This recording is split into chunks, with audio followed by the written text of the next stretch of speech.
Sorry about that. We had a technical difficulty. It looks like. I guess that's what happens when we're not at our favorite spot at Uncorked. I don't know what happened, but we froze and we had to start all over. So we were at the drinks part of the podcast, and Marcus was telling us what he was actually going to be drinking. Yes. So as you guys know, I'm a big fan of the Mountain Dew. All things Mountain Dew. So tonight, because I am dragging a little bit because I was up late last night, um, I'm going with the Mountain Dew Energy Pomegranate Blue Burst. Okay. Now, Brian, I think you were asking me. You were asking me before we got disconnected. There might be some alcohol in there. There's no alcohol, but there's 180 milligrams of caffeine, and here it is. 10 minutes after 8. I'm going to drink this, but I'll be fine. I won't have any trouble sleeping. So don't you guys worry about me out there. I'm going to sleep just fine. Okay. Um, So, I want to thank all of our viewers. I appreciate you guys watching. I think we've got I don't know, but I'm always going to tell you. I want to thank Ken and Tim for watching, even though they ghost watch sometimes. I just want to say hello and thank you for watching as always. I'm drink. First, I want to talk about what I'm smoking. I'm in my garage again. We got disconnected. We're remote. We're at our homes. I came out to the garage because I am going to be smoking a Hoyo de Monterrey Cubana Epicure number two. That is a Cuban cigar, folks. Cuban cigar. And I have had a great weekend. Had a great couple of days of this week. So I'm going to be smoking that. And then I'm also going to be drinking something that I've been kind of drinking a little bit. It's called Tumbling Dice. I just happened to find this at our friends over at Jerry's Liquor, and were talking about it, and it's a 30%, 36% rye, 60% corn, 40% barley, sour mash, or a small batch mash bill. So it's really good. It's almost Scotch-like to me. So that's what I'm going to be drinking tonight. So even though we're not with our favorite bartender, Mr. Danny, we still got drinks flowing. So, sir, I'd like to say to you, cheers. If you could also watch oh, our cheers to you. If you could, oh, you have another one. actually, hold on. Let me. Yeah, I'm gonna open it, and I'm gonna pour it into this Dallas Cowboys glass right here, Nice, very nice. live on Mm-hmm. podcast right here.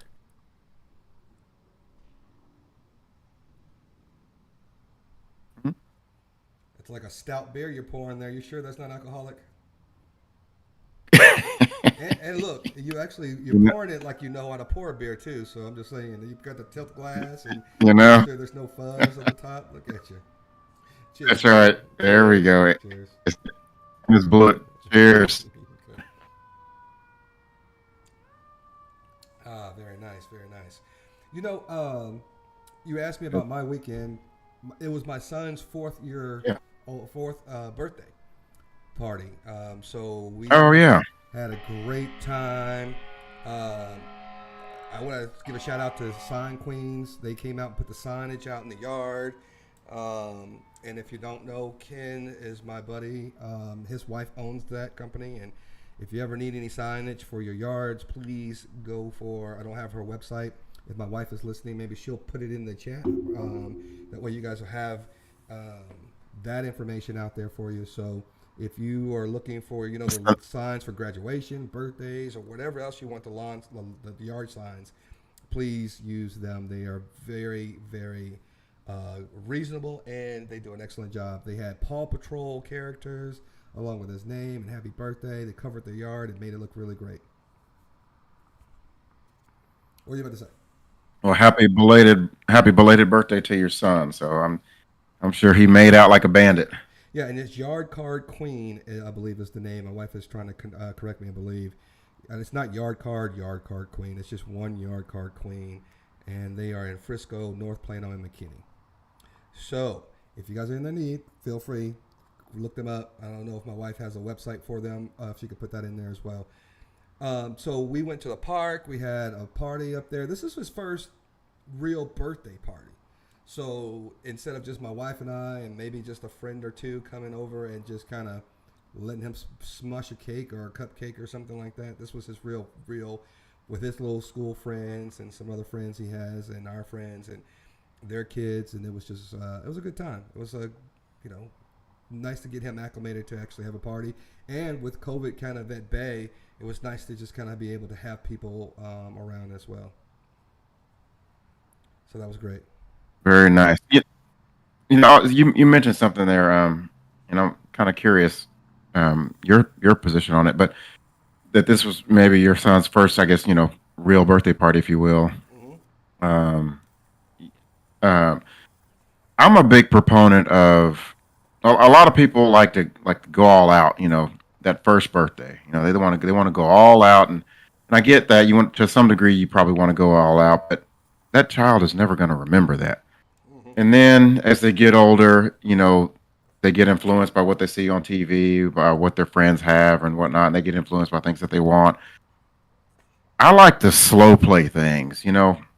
If if the hot thing is the Xbox or the PlayStation that year, I'm like, well, let's try to not get that because what am I going to get him the next year or her the next year? And then what do you guys think about that? How do you guys? I like to slow play things. I don't like to jump on the latest and greatest trends right away. First of all, I want to make sure that I give a shout out to my wife who did a great job planning this whole thing. She put it together. She invited everyone. She had the little gift bags for all the kids that came too. He wanted a dinosaur theme, and so she got masks for all the little kids to put on, like a little dinosaur mask, so they could all take pictures. It was just very engaging, even for smaller kids. So, just want to give my wife credit where credit is due. She did a fantastic job. Now, having said that, also to her credit, my wife's a very, how can I put this? Um, Trying to choose my words wisely, and this is one of her qualities that I love, but sometimes I think she goes overboard. But my wife is very organized. That's the word I'm looking for. She's a very organized Okay. individual, and so when you're saying slow things down, even though he may be watching, because it's more than just TV nowadays for kids. It's an iPad. It's whatever they're Right. seeing online, and the kids like Ryan's World, who's demonstrating all these new toys and all that kind of stuff, and drawing their attention to it. Yes. My wife is great because she went in there. She goes, "Okay, you can get these toys. It's great." But all the other toys that we got you last year or the year before that you guys that you're no longer playing with, some other little boy might want to play with them, and you need to kind of go out with some of the old before you get some of the new. And believe it or not, Caden's been very receptive to that idea before he gets anything new. And we do that around Christmas too. If you're going to get something new, you're going to give or donate some of the other old stuff that you're not playing with. Okay. And can you do me a favor as well? I like it. Can you check on our YouTube channel to make sure? Because I think there's other people outside of Facebook that are going to be watching, and I want to make sure we don't miss those comments. Because I know last week you had some on the comments on your phone that I wanted to make sure we don't exclude. I did, and I've got it up on my tablet right now. But the problem is, let me see if I can. It's really really hard. If I can't see it in that box in that top right hand corner, it's Hmm. really hard to see. But I'm not seeing it in the chat down below. I kind of was hoping Problem. that some of the chat would go through because I know we see in the stream at the top that they're Facebook chats. So maybe we'll see them as they come in too from YouTube. But we'll work on that if we're not. And if you are watching us on YouTube and yes, I saw your chat, Marcus, from YouTube. Did you just put a chat in there? Okay, I did. I just wanted to Test. hit a test and see what Okay. it looked like. Yep. So we'll see it. Cool. So that should be fine. Um, So let's get into some things. We talked about the weekend, and again, if you guys are just watching us, we are coming to you from our each individual homes because I had some things going on with work that precluded me from being able to go up to Uncorked. Even though we are there in spirit, I've already talked to our bartender Danny too. They miss us as well.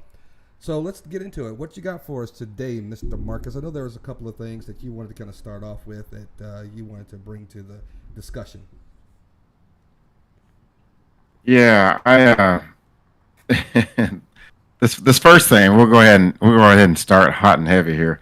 This first item here is, and I certainly don't want to make too light of the situation, but I do find a little humor in it.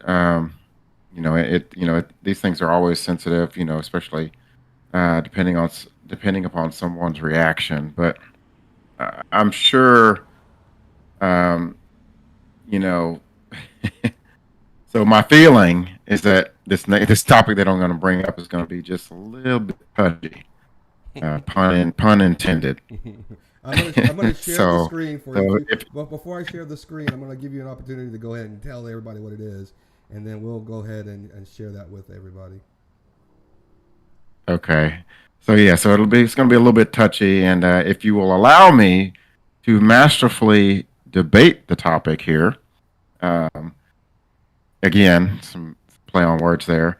It is being reported that Antonio Sherrard McGarity was sitting next to a horrified woman aboard Flight 3814 and exposed himself to her shortly after takeoff last Saturday.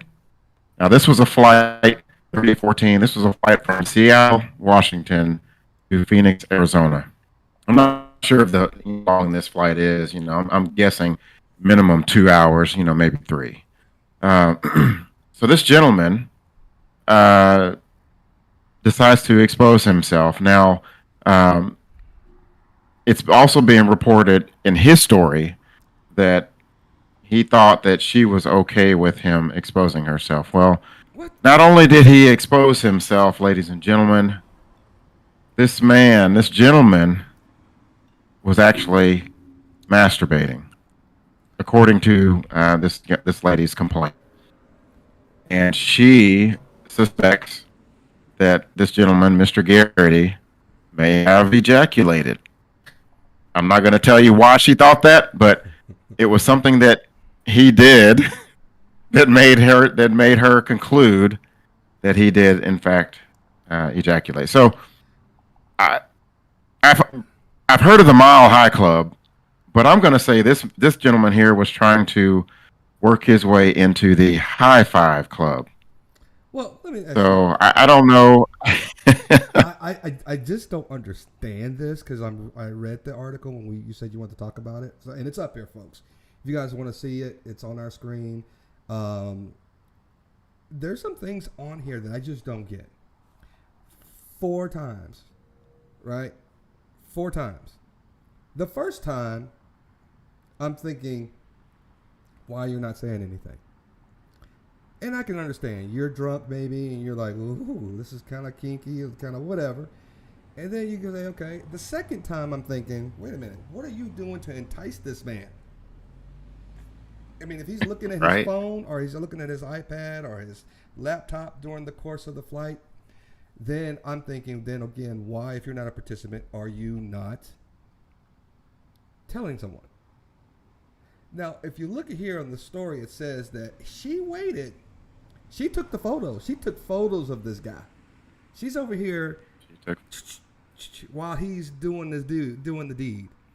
And then it says when the dude fell asleep. When the dude fell asleep, that's when she decided that she was going to tell somebody. And he said that she didn't think What it stopped her? made him comfortable. Huh? No. Go ahead. Go ahead. I mean, cut you off. Well, I think you're gonna. they said that they turned over the photos over to the police department, and the FBI interviewed him, and he said that she didn't think that she was uncomfortable with it, and he thought it was kind of kinky, and he's got some charges now, lewd, indecent, or obscene act is what he's charged with. Yep. Yep. But he's gonna always be able to carry around that medal around his neck as a member of the High Five Club. I guess so. I mean, wow, I don't know if I understand that. It's But yeah, no, I'm with you though, Brian. Because it's a little unclear to me. They say 4 times, and I don't know if that's when I think 4 times, I'm thinking you complete the process 4 times. I don't know if that meant that in just 4 different instances Right. along the trip, Right. he, you know, got a little fresh with himself and just was touching himself. I don't know if it meant that. I don't know if the person writing the article needed a catchy headline. I don't know, but it's a little unclear to me. You know, this 4 times, like you said earlier. But See, man, and if more power to him. If he I hate to be times, the pessimist here, but I'm putting fault on this lady. I mean, how dare you allow somebody to can you hear do me? that? Okay, Brian. Yes, I can hear you fine. Can you hear me? I think I lost you. If I'm No, not sure if you're able to hear me. my mute my Oh, when I was sharing the okay. screen, the my mic went on mute. But I'm being pessimistic here, but I'm putting a little fault on this lady. I mean, she's sitting up there and she allowing some guy to pull his junk out. One time is too many times if you're not okay with it. And you've got flight attendants walking up and down that aisle. There's a button over your head you can push. I'm not sure I buy her story. Yeah, no, I don't think she's. I don't think she's totally in the clear. Yeah, I emailed this story out, or not email. I texted this story out to a few people, and I got some similar feedback from you once they saw 4 times and it, before she. So yeah, she's not totally out of in the clear on this either. But like I said at the beginning, I don't want to make light of it. She's if she wasn't okay with it, then certainly she deserves to be heard. But man, why did it take more than once? yeah, and I get it. And then on the flip side of that too, of my argument is that sometimes people see something and they're not sure if they should say something. Sometimes the shock value is more than they can, bear, and they're just kind of like, I cannot believe this guy's doing this, and they're like, do I want to get him in trouble? There might be some type of, consequences, and then maybe she's just one of those people who just thought that she couldn't say anything while he was there for some type of reason. I don't know what those reasons would be, but I'm sure she might have had her reasons. What do you guys think? I mean, if somebody was masturbating next to you on an airplane, screw it. An airplane, a movie theater, a bus, or a taxi, whatever. Would you say anything? I'm betting our viewers would probably all say they would say something. Put your thoughts in the chat. Let's hear them, folks. Let's see what you guys have to say about this. I think it's the most disgusting thing I've ever read in quite a while. No, never mind. I forgot. I play with guys on golf every week, so there's a lot of things I've heard that are a little more disgusting than that. But from a humane perspective, from a man's perspective, I think this is pretty disgusting to do and treat a woman like this. Or now and then to jump to another level of it to the viewers that are out there. If there is a scenario where you think something like this is okay, in other words, if you are with your significant other, is there a scenario where something like this is okay? Oh yeah, I'm You down. can throw that in the chat too. I'm down. If Jennifer and I was like, Oh yeah. if Jennifer was like, oh hey, we've got the whole 5 rows to ourselves. There's nobody around. Whip it out, baby. I'm like, woo, woo. Because those bathrooms ain't that comfortable. They're really small. So if we got rows to ourselves, I'm all for it, baby. With you being in the garage there, I just knew I was going to hear the door open and something flying at you.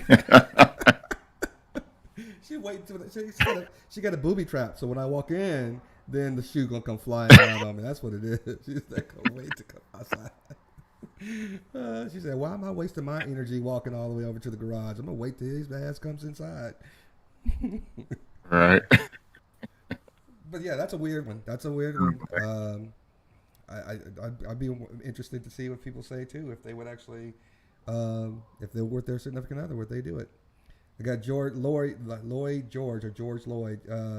If I see someone going at it in their seats on my way to the bathroom, I'm flipping my wig. Like, you're gonna flip out.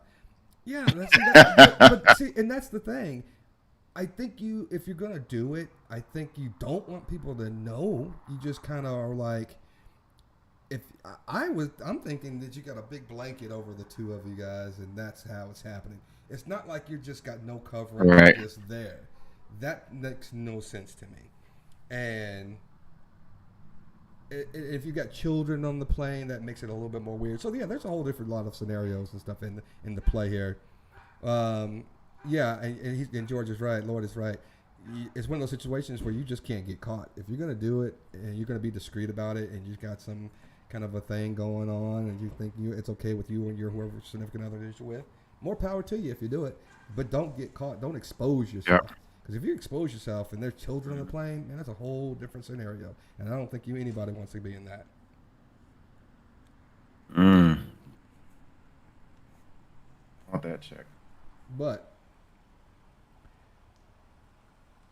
George said, Lloyd said, it's got to be a big, big blanket.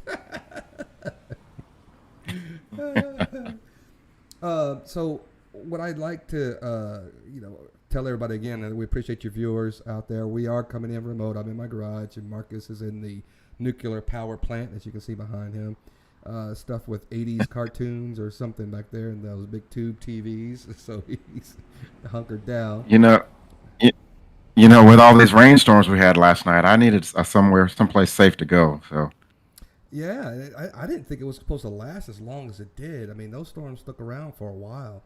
I actually was going to sit outside in my garage last night, and then I cleaned my golf clubs, and I told my wife, "It's like, yeah, I saw that rain and the storms moving in," and I was just like, "No thanks, I'm gonna go ahead and call it a day." But surprisingly enough, we were trying to get our son to start sleeping in his room, which is still a kind of a chore. It's funny because we always say, we're going to let him sleep in our bed tonight because the storms might wake him up. That dude never wakes up in a storm. And I don't think it's because, I don't know if it's because of he's a nosy in mom and dad's bed, but I'm sitting up here and the lightning's bothering me, the thunder's loud. I'm trying to read before I go to sleep, and he's over there sound asleep. And I'm like, this dude should be in his own bed. Never did happen. But we're going to work on that. That's another thing. Glad he's 4. Going to be working on getting him in that big boy bed, man, and seeing if we can kind of, reclaim our space. So we don't have to wait on the airplane. We can just kind of have our bedroom back. there you go. All right, Marcus, what else you got for us, man? What other things that you want to discuss uh, today? okay, so let's jump to the sports world, if you will. I don't know if you guys know this or not, but the NFL draft is right around the corner. But you know what? I was going to mention too, Brian. When we might need to spend a little time on the Mavericks here because I think they only have a couple, maybe 2 or 3 games left in the regular season before the playoffs get started. So maybe we can talk about them here in the coming weeks. But Absolutely.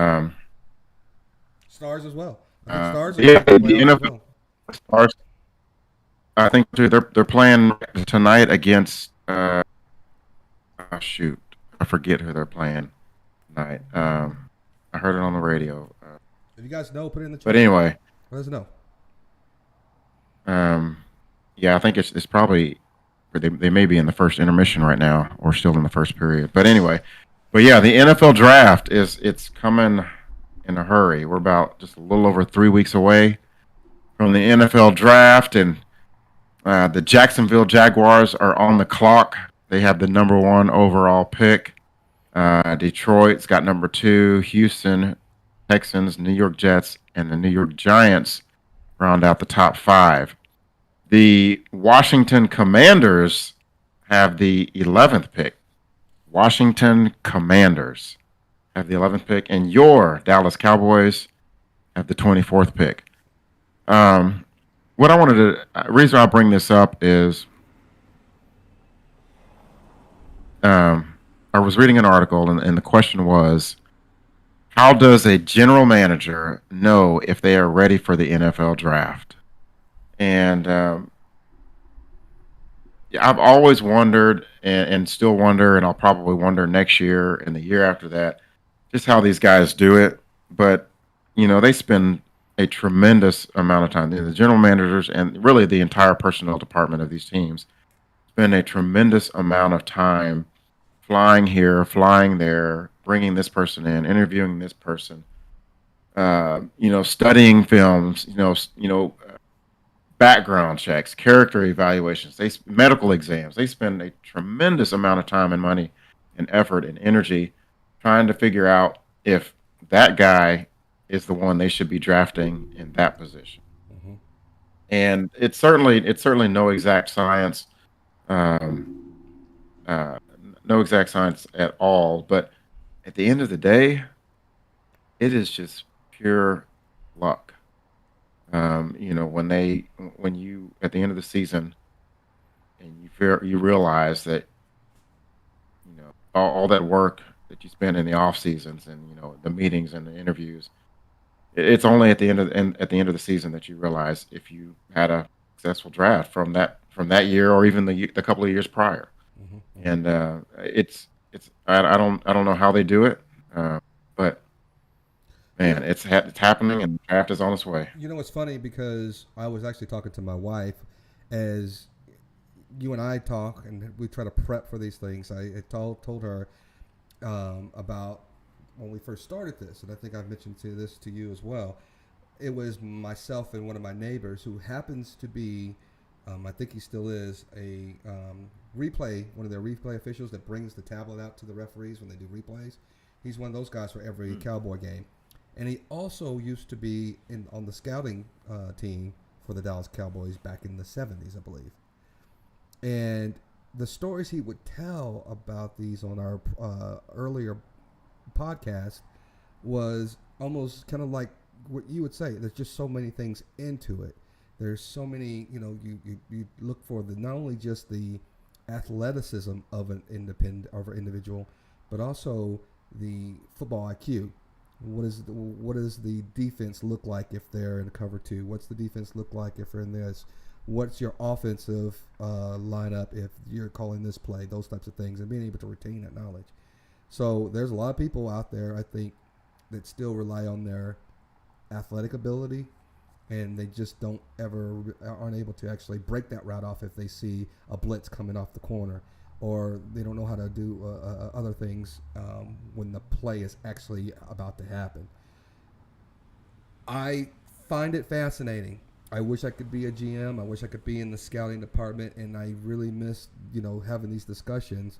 But I do realize that you're right. There's a gamble, but then also, not only is it a crapshoot, but you also think about the longevity that these players may or may not have. How long is it before you offload some of these guys because you did get 2 really good years, 3 years out of them, and as a rookie, and out of that 4-year rookie deal, or is it 3 years or 4-year deal, rookie deal, and are you going to sign them to a longer term? Like I'm really a big proponent of Dak getting his money. You and I disagree on that, but I saw the upside on Dak getting his money, as opposed to though Zeke. I never still to this day understand why they paid him so much money so quickly. Yeah, I don't get that either. Matter of fact, they re-upped Zeke 2 years before he was, technically due for an extension. And I don't agree with that That's one. because Zeke was smart. Let me tell you why. It's real quick. I'm not to interrupt, but Zeke was smart because No, go ahead. Zeke was a beast his first 2 years. And after that second year, he goes, listen, I'm a beast already in my second year. Give me my money now because I have that negotiating power. He's sitting up there running routes and on the beach somewhere. I don't know where he was, in the Bahamas or what. But he's just like, I'm not going to training camp. Cabo. I'm not going to training camp. I ain't doing nothing until you pay me some money. He had the upper hand, and good for him. He used it. But, and the thing about those things too is they restructure contracts so that they don't get paid all that money up front. And at the end of the day, they could still probably cut them or trade them or something else like that. So they're not going to always be on the hook for that entire type of money. And if they do decide to cut them, there's a settlement. So they say, hey, we were not going to pay you the whole. Owed his money. I felt like he needed his money. I just didn't think he needed it here. Oh, look at you. Okay. All right, T.I. Well, that's the same thing he said about Matt Ryan out there in Atlanta, didn't he? I wish him well elsewhere. Okay, all right. There's two people I'm coming for when the Cowboys win the Super Bowl with Dak Prescott. I'm coming for Tim Gunn, and I'm coming for Marcus. Those are two people I'm coming directly to when we win the Super Bowl this year. You hear me say this year? I'm gonna be. I know. I'm gonna be collecting. Yeah, Oh for man. disrespecting my boy. I didn't tell you when he first moved here. My cousin lived across the street from him, where he moved, and my nephew was Who was out. Dak? Yeah, so he was out there Okay. over the Weston Hotel back over there in Frisco, um, and he was getting ready to move in, and there was a moving truck. My nephew didn't even know who it was. He was just kind of out there, and he went over there and said, "Hey, do you guys need any help moving in?" And Dak Prescott was like, "Oh no, man, we got it." And he was like, "Dak Prescott," and he was like, "Hey, man, just don't tell anybody or anything like that." And he was like, "Oh, okay." Sure enough, that dude came in and told the whole house that Dak Prescott was moving in across the street. Like, don't tell this dude a secret because he is not the one to keep one. Not at all. You know how when you're growing up and you say, "Hey, I take a little sip. See, just take a little sip, but don't tell your mama." He gonna take a sip and go tell everybody. My Brian just gave me a sip of beer.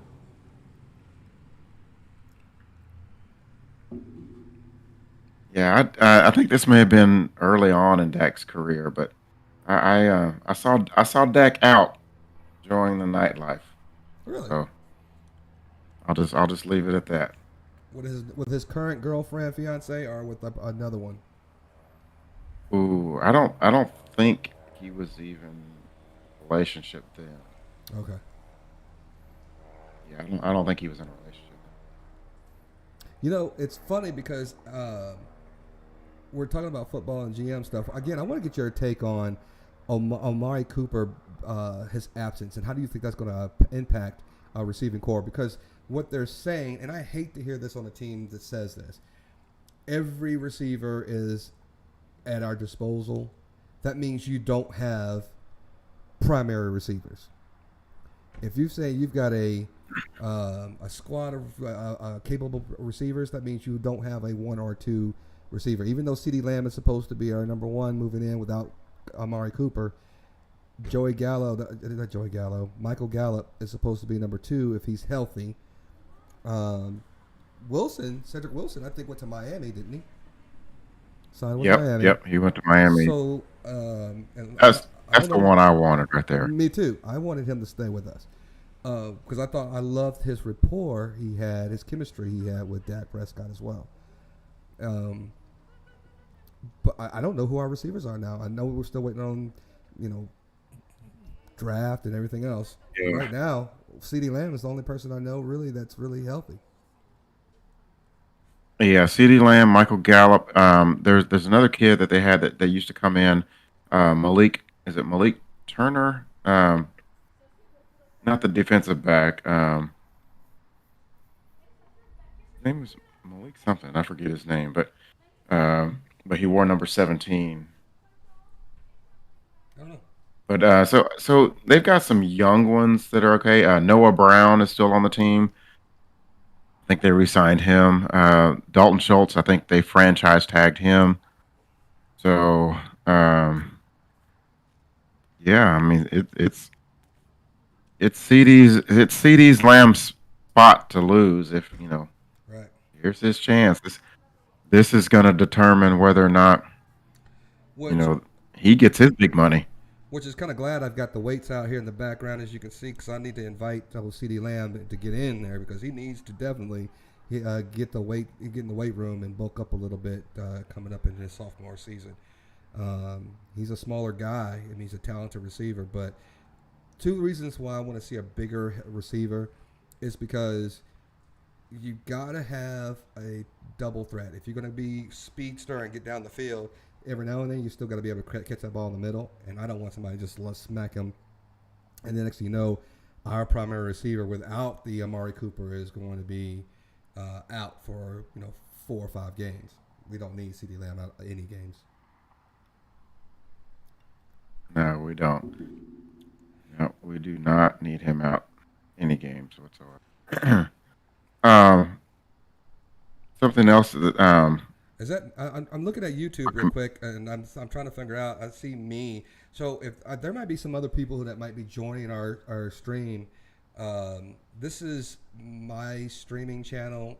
Me that Marcus and my guys. We just got in here. We talk about some drinks. We were talking about sports, and we're going to be talking about some other things. So, and I told you guys before, I got on another streaming channel talking about First Amendment auditors and how absolutely crazy they were. We talked about it a little bit last week. And if you haven't seen any of these things, go to look up Dr. Professor, the debunker of something. I forget the rest of it. And he brings these guys videos and basically critiques them and kind of basically calls them out for being the imbeciles that they are. And so I started getting on some of these live chats with them, and we started talking, and then we started just, getting live chats together just to kind of, debunk and help Dr. Dave debunk some of the idiocy that goes on at those things. Yeah, I was trying to get you because she was wondering who our subscriber was. After that first chat, I was still trying to get in, and I'm not sure if you saw. It's Dr. Dave, the beer professor, is his channel, and I was trying to get on. Oh, yeah. I was trying to get on another stream, and I couldn't get it. So I was just trying to contact you. I know you were the moderator, and I was trying to get out there on there. If you want to join this chat. If you've got Discord, that's how we stream. It's not through YouTube. It's a Discord channel. Look up drinks ampersand and discussions, and we'll get you in here. Or if you want to shoot your email to me, let me know, and then that way I can actually send you a link to the invite as well. Actually, I think I could put it in the chat if you want. I think. Can we do that, Marcus? You have the. Can you put the link in the chat? For the link for our yep. To Discord. So yeah, it wasn't necessarily I got lambasted. I just got everybody on his stream that one night was totally pro audit them's team, and there was this crackhead named Joe Cool who just kept over talking people, and I could just never get in a word on that podcast, and I ended up staying a lot longer. Even my friends, Tim, was like, and Ken, who's probably watching, I don't know if he dropped or not, but he was even saying that was just a S show. He goes, there was no reason. I should have gotten out of that thing a long time ago, but I stayed. I tried to speak my mind and put some education involved in the conversation, but it got nowhere, and it was just like that. Yeah, I was definitely outnumbered. I was definitely outnumbered. I don't even have a link to it, and maybe I'll be able to actually cut it and just pull out that part that I was on, because I probably would have stayed on for 30 minutes just listening to the. And it was just, it got nowhere. And you know how you're around a bunch of crackheads and people who have no education, and they all think that they are smart based upon their street knowledge, and they like to overtalk, and everybody who's got an education or who's doing the right things in the world are all wrong. That's how that went, Marcus. It was just bad. Now, is it? Are you? Were you wanting me to put our at mention for Drinks and Discussions on Discord, or were you wanting me to send the link, the YouTube? No, the at on Discord. It's how you can, if you're joining on Discord, you should be able to copy and paste that to join in over there. And thank you, me. I appreciate that. My wife was actually going crazy. She was like, she had saw a little bit of that episode, and she goes, "Why are you even talking to those individuals? Why are you even involved? They're loud and obnoxious, and they're like attacking you. Why do you even want to sit there and do that?" It was kind of fun, but not really. But it was interesting to say the least. Let me see if I can share this. I think that's not the right one, Marcus. Let me share this. Yeah. Let me do it like this.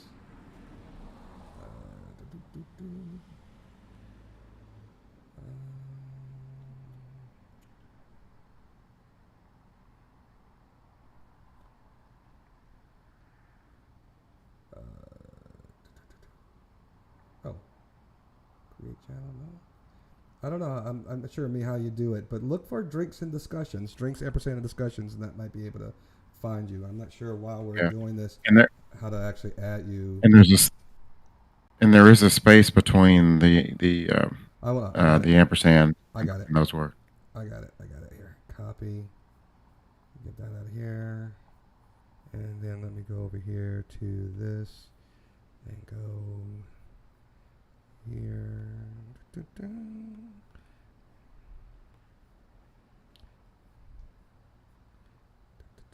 Sorry, guys. Little detour here. Sorry. And I'll go this way. And that way. And me, I'm sending it to you in this chat right now. And you should be able to see it here in a little bit. Anyway, I will send this link to you guys at some point in time on what we're talking about on this particular discussion with this guy. It's a you'll find it interesting, and if you guys want to talk about it later on, I'll be more than happy to actually do it as well. But that's the I don't want to kind of use this channel to kind of go over and rehash some of the things that we were talking about over there. But I just put that in there, the Discord channel in there, and we'll be more than happy to join you if you come on in. So we were talking about sports, and that's great. And Marcus, I'll let you have the final word on that, because I know what we're going to get into is a little bit more heavy and substantive information here. So I just want to make sure that you've got it all out your system before we go move on, because I think this is going to be. I'm hoping that we get a lot of people's attention with the next one. Yeah, no, I'm good. Fire away. So, again, guys, we're not at Uncorked tonight, unfortunately, because I had to work a little bit, and I wasn't able to kind of get everything ready to go. So we're at our home. I'm in my garage. I'm smoking a cigar. Marcus is at the bunker at his house, and again, if you guys are in the area, Uncorked is on the corner of Custer and Virginia. Stop by, see them. They're open until 10. See Danny, if you're up there and you're watching the stream, say hello to everybody. We miss those guys. They miss us as well, and we'll be there next week for sure. But I wanted to talk about something that has been in the news for a while now. And because it's something near and dear to me, because I have family members that are, I just wanted to get everybody's perspective on what they feel this actually does. And it's I guess I don't know. I know people are saying it's the Don't Say Gay bill in Florida, but I'm hearing the same type of rhetoric. And there was one particular part of this rhetoric that came to my attention today that just bothered me. And if you guys are watching, I want to play something with you guys. And then I just want to get your opinion because of the nonsense that I keep hearing about it. So I'm going to play a snippet, and then I want you guys to tell me what you think about this commercial. And it's an Oreo commercial, and I've kind of dwindled it down just a little bit just so you can kind of see what's going on. But I want you guys to kind of give me what you think is what you feel about this commercial as I play it real quick. Here we go. 我爱你。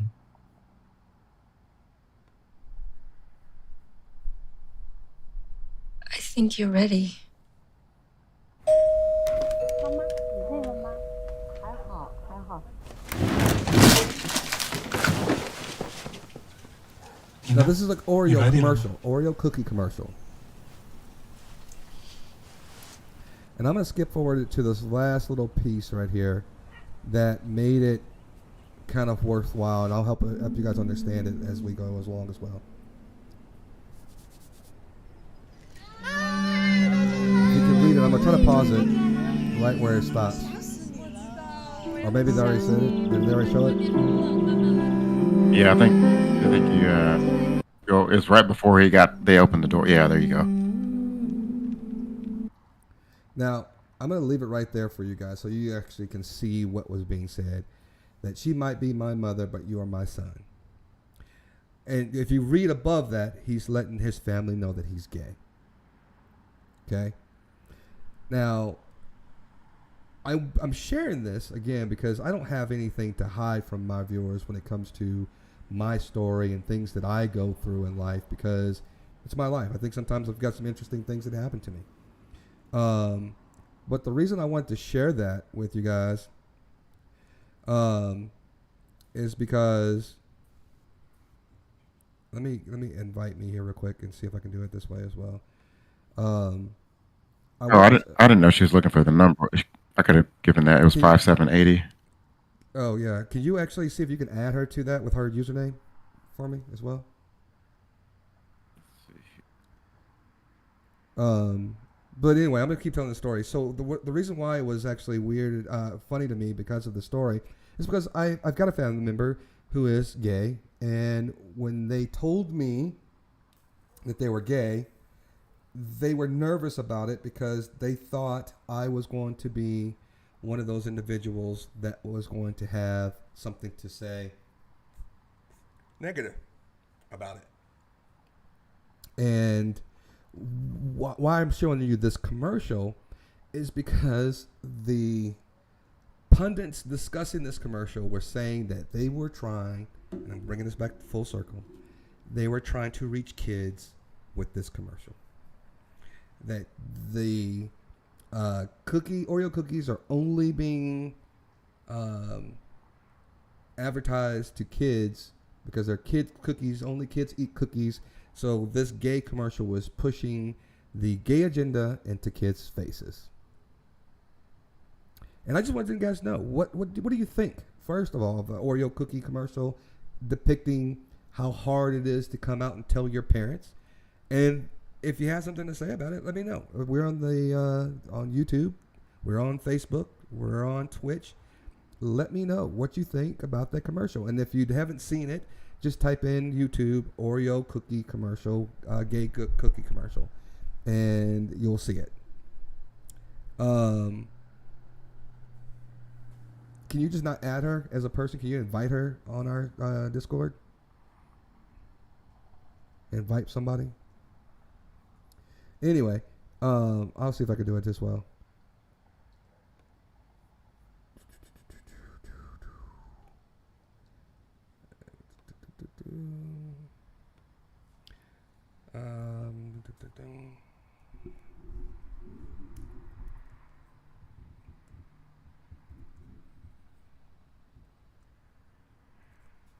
He's wanting to.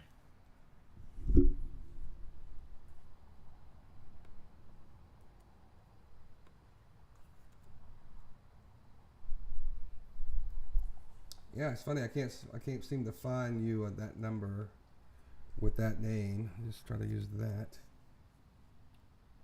Yeah, I'm not sure how we can do it. Maybe after this call, after this chat, I'll actually add you again. Try to look you up again. But if you could see our screen over here, it's Drinks&Discussions. Try D ampersand and D. Our server name is there, and if we see you in there, we'll be able to see where you are as well. But it's funny, I can't actually add you with that username that you have there. Okay, let's go back to the discussion here. Marcus, what do you think? Yeah,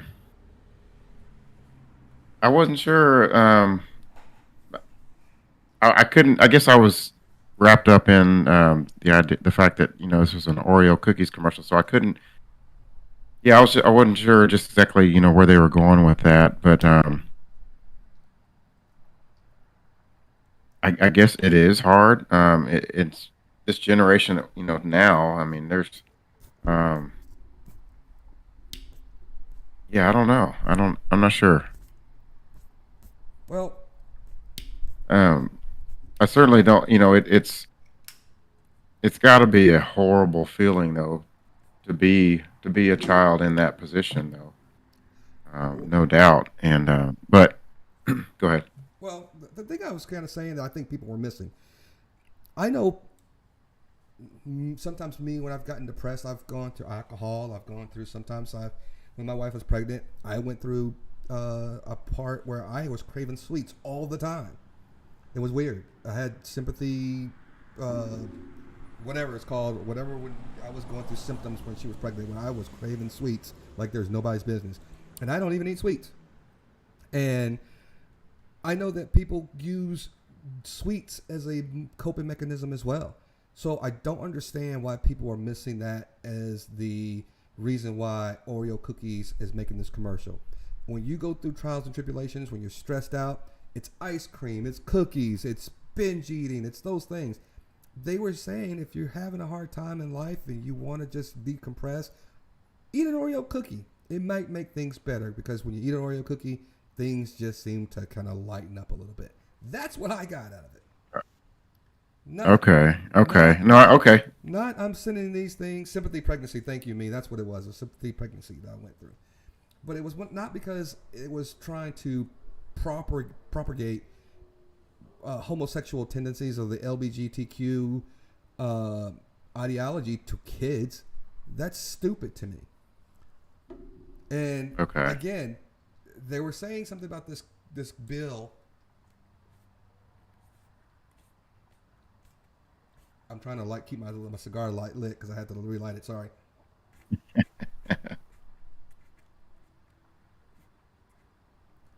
They're saying that the gay don't say gay bill was struck to like kindergarten through 3rd, 4th grade.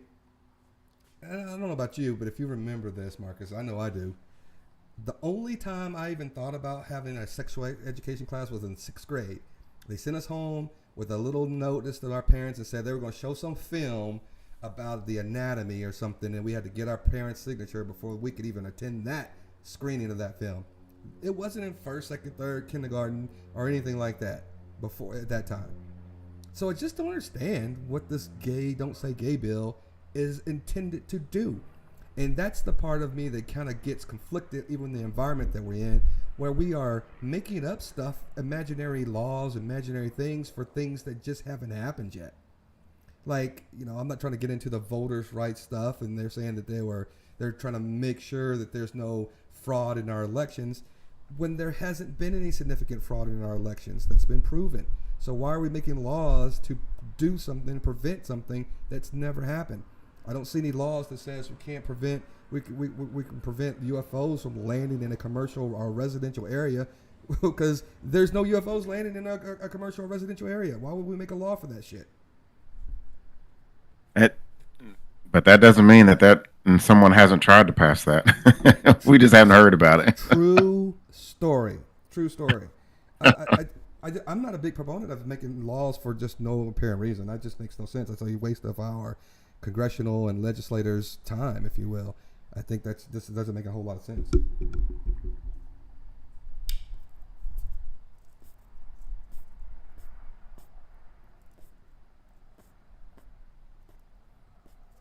Uh-oh. Did it go out again? Mm-mm. I'm lighting my cigar. Sorry. Oh, okay. So not to change the subject. So with your cigar, does it? Because I don't know. Do you have to keep relighting it?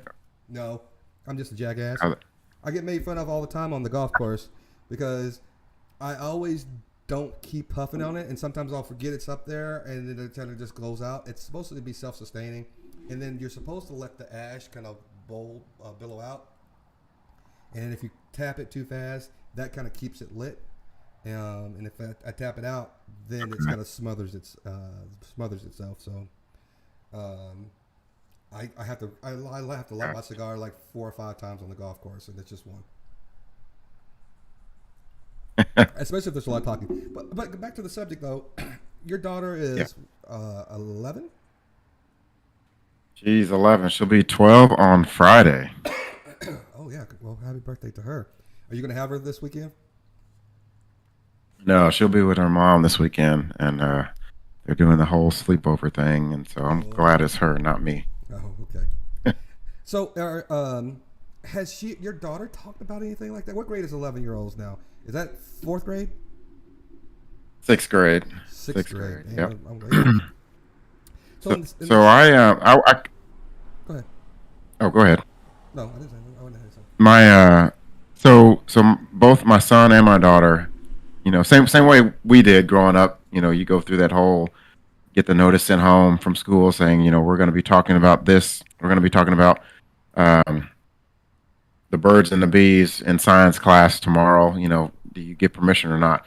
So I went through that with my son in fifth grade. They do it in fifth grade, and I went through that also with my daughter in fifth grade, which was just a year, just actually uh, this time last year is when about this time last year when she went through it, and I love her to death, and I'm so glad she's still innocent right now. She's in sixth grade, but she has been exposed to some things, and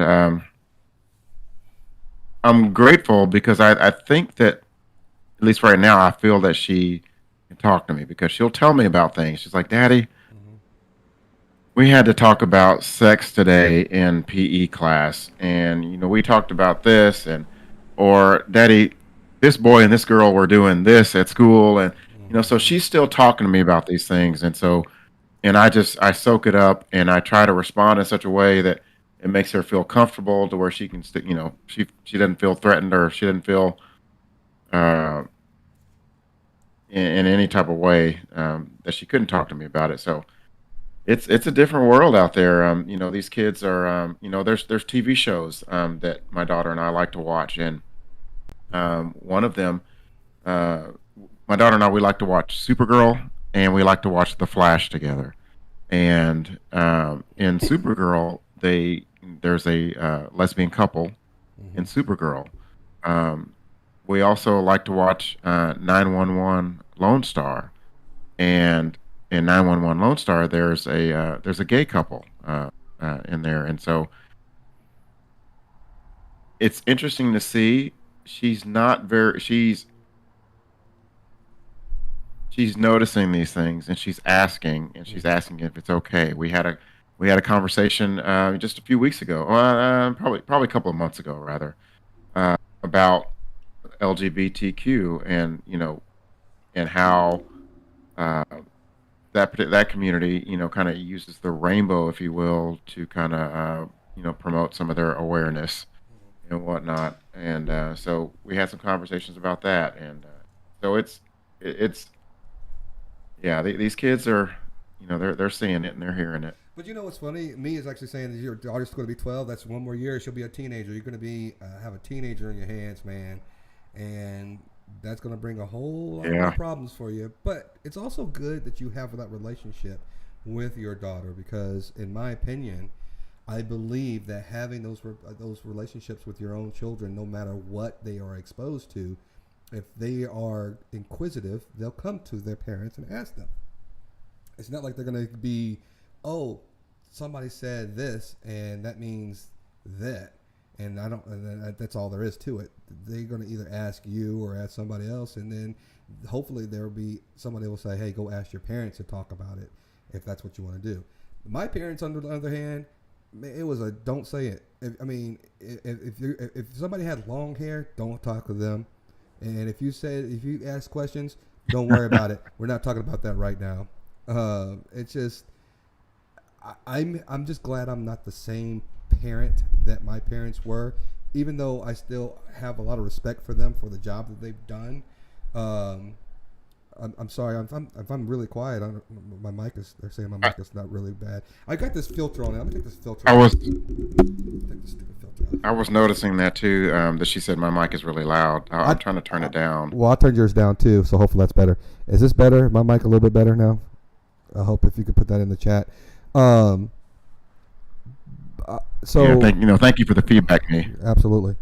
Um, I when we were growing up, it was different because I know in the sixth grade, I know for sure there were people making out. I know for sure, but I don't remember anybody prior to sixth grade. I knew I had a crush on somebody in the fourth grade. I think in the fourth grade is when I was like thought when girls were cute, and I think they kind of thought I was a little cute, but I don't think that I was thinking about sexuality. I just kind of thought, oh, that girl's cute. I think that's kind of par for the course around that age, right? my son, who is 4 now, has this little friend who is a little girl, and my wife and her mother are like, oh, they're so cute. That's their little boyfriend and girlfriend already at 3 and blah, blah, blah, blah, blah, and 4. And I'm saying to myself, these kids don't know what the heck they're doing. They just go play on the swing sets, and that's all. There's nothing else to it.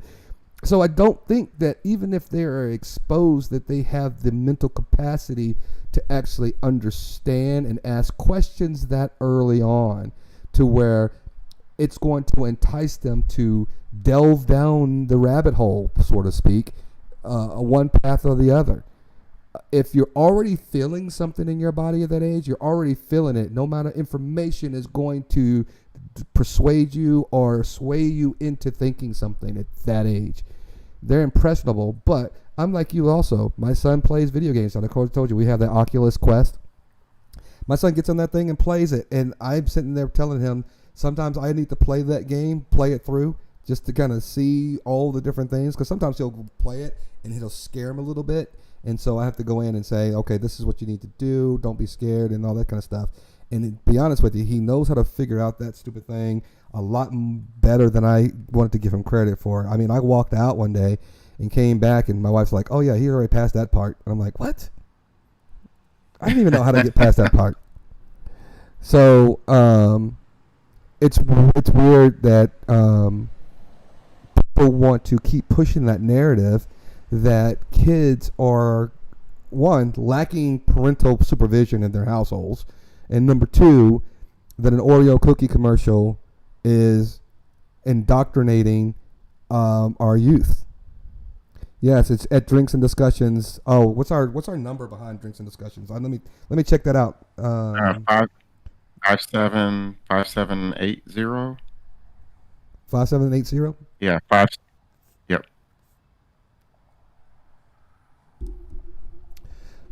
Again, guys, what do you guys think? I mean, are we way off base? Or is this something that kindergarten through 2nd, 3rd grade is going to look at this commercial and actually understand?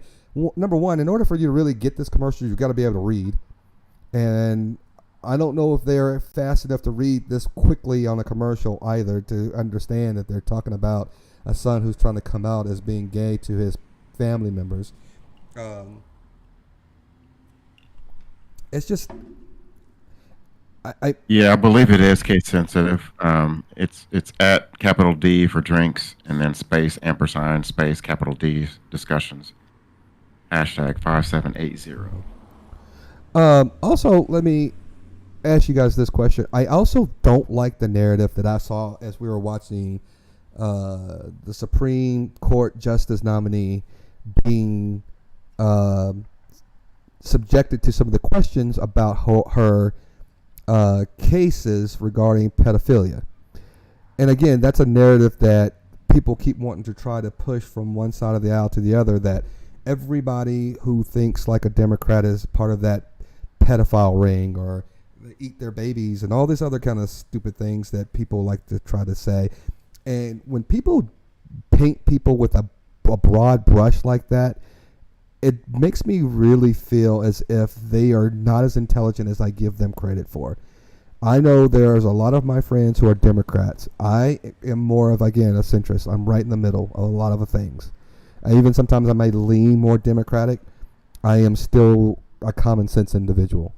I've played golf on a Democratic golf tournament in D.C. I am going to bet you almost a full paycheck none of the people in that golf tournament were involved in pedophilia. Not a one. So when you start talking about these things, I don't understand why people keep trying to, put that narrative to and use this and use our and put our children in their crosshairs when they try to play this political game, which again pisses me off when I hear people talk about it like that. All right, if you can see our channel here, I'm looking and trying to find out again what our channel screen looks like. Again, I'm going to edit channel, general. That's not where I want to go. Create invite.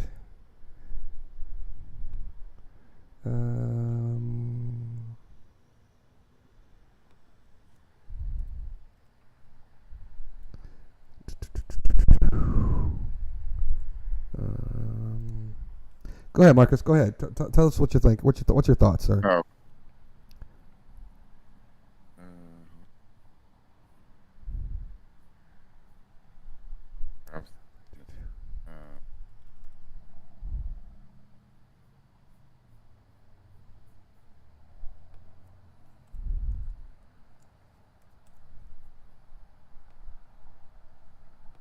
You there, Marcus?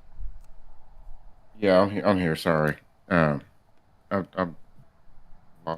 lost train of thought. Lost where we were, Brian. I was just going in. Reset for me. I was just asking you again. What your thoughts were about bringing children into that kind of a narrative when I don't think that they should be a part of it. That's interesting because I don't know if, to your point, it feels like they're creating an issue where there may not necessarily be an issue, but I do, and not saying that it's an issue, but I do think that this topic it's a legitimate one for the younger generation. Again, like I said, my daughter has already been exposed to some things, and the TV shows that are out there nowadays. I mean, they're touching on it, and so kids are being exposed and seeing these things at a much earlier age than it was when we were growing up, and even much earlier than it was when my son, who is 25, much earlier now than when he was growing up. So. I guess I kind of understand a little bit, why they're reaching, that far down is because I think it does extend that far down. All right, and it's I wish that we just would stop, again painting everybody with a broad brush and accusing people of things that just don't. Excuse me. Has no merit unless you know somebody who is something. Don't accuse them of being that. Not all Democrats think the exact same. Not all Republicans think the same thing. It's almost like when I say that we had this discussion before, I don't think all Republicans are racist. Just because I think Donald Trump is and has racial tendencies, and there are a lot of people on the right that I believe have racist tendencies, I don't think everybody who's a Republican is. And if you think that everybody who is associated with one political party is involved in all these satanic things, that some of the things that the left or the right tries to push, then I just kind of lose my faith in you as being an intelligent person. And that's, I mean, I'm not trying to insult anybody or anything like that, but when I've proven to you facts over and over again of the racist tendencies that Trump has had, Marjorie Taylor Greene has had, and some of the other people have had, sometimes facts have to have some type of weight in your opinions of someone. And if I find someone who believes the things that a racist person believes, then that makes me feel as if there might be some racist tendencies that you may also have. Even though I'm not saying Republicans are racist. I know of a lot of friends who are Republicans. Not one of them, I believe, is a racist. I really, to my heart of hearts, don't believe that at all. Not one friend do I believe is racist. Yeah, and I think we touched on a little bit of this a couple of weeks ago.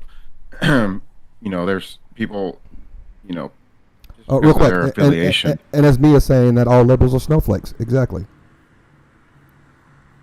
Right. Yeah, yeah. Yeah, we yeah, I mean it's one of those things where so you have, you know, racist tendencies, and then you can have people that just maybe just, you know, have some prejudice, you know, about some things, not Right. necessarily. Um, so Yeah, and one of the things that we were talking about before is, having a predisposed disposition of someone's religion doesn't make you a racist either. So you've heard me talk negatively about Jehovah's Witnesses. That doesn't make me a right, racist. If somebody was saying negative things because of their experience because of the Muslim religion or, Catholics or whatever, that doesn't make you a racist at all. And I've heard people say those things, and people have been saying that they're racist because they say them. I'm like, no, that doesn't make them racist at all.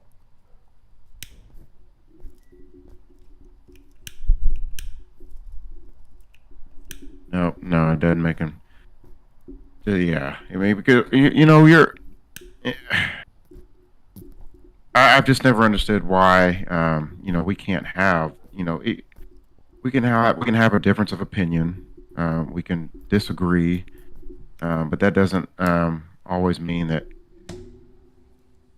someone is racist, or that doesn't mean that someone is uh, just because they don't think or feel the same way that I do.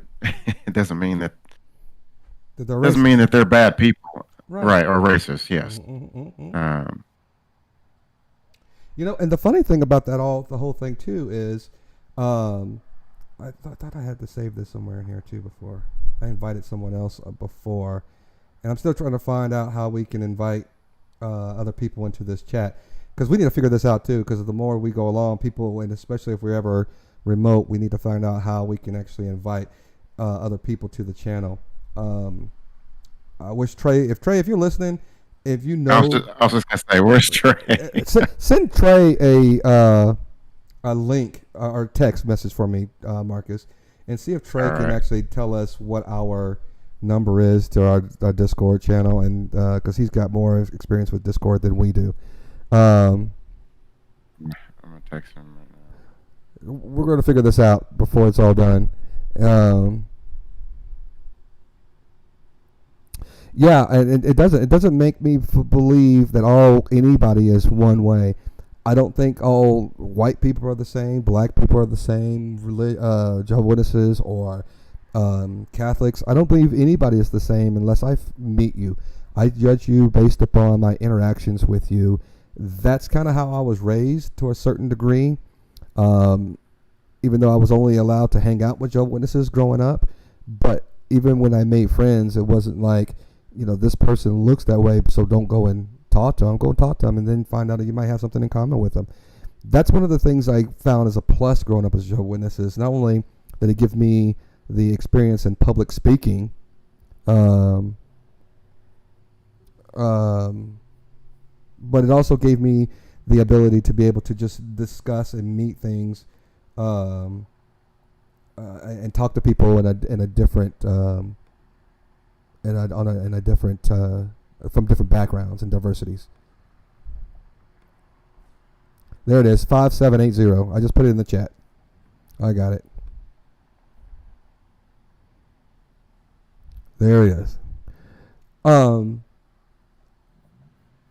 But that just kind of goes to show you that was just, again, not only was it just some of the things that I've been reading about too, but some of these other channels that we were on and having these discussions with, it was also that same type of just, if you don't believe and feel the way I feel, that you're an idiot. If you don't believe and feel the way that I believe, then you're a bootlicker, is what they used to call them. Because if you believe that the police officers are doing their job, you're a bootlicker, and all that kind of stuff. It just made no sense. It was asinine to listen to, and I kind of feel embarrassed almost a little bit for being a part of those conversations. But it kind of opened my eyes a little bit too on just how easily people follow. There's a lot of people who just follow for no rhyme or reason, and they say people are just sheeps because they, want to wear a mask to help save people. I think people are sheeps because they feel it's because I'm a Republican, I got to believe everything that Donald Trump says. I think people are sheeps because they feel as if every time that a Republican says that Democrats believe in pedophilia and believe in all these different things, that they are in the wrong, and they follow that line of thinking as well, and that's just stupid. If you can't think for yourselves and formulate an opinion for yourself, then I just don't know what to say to people like that. And Marcus, you and I, we don't see eye to eye on everything. Right. I just don't throw you the curveballs like Trey might. Well, you got to understand too, though.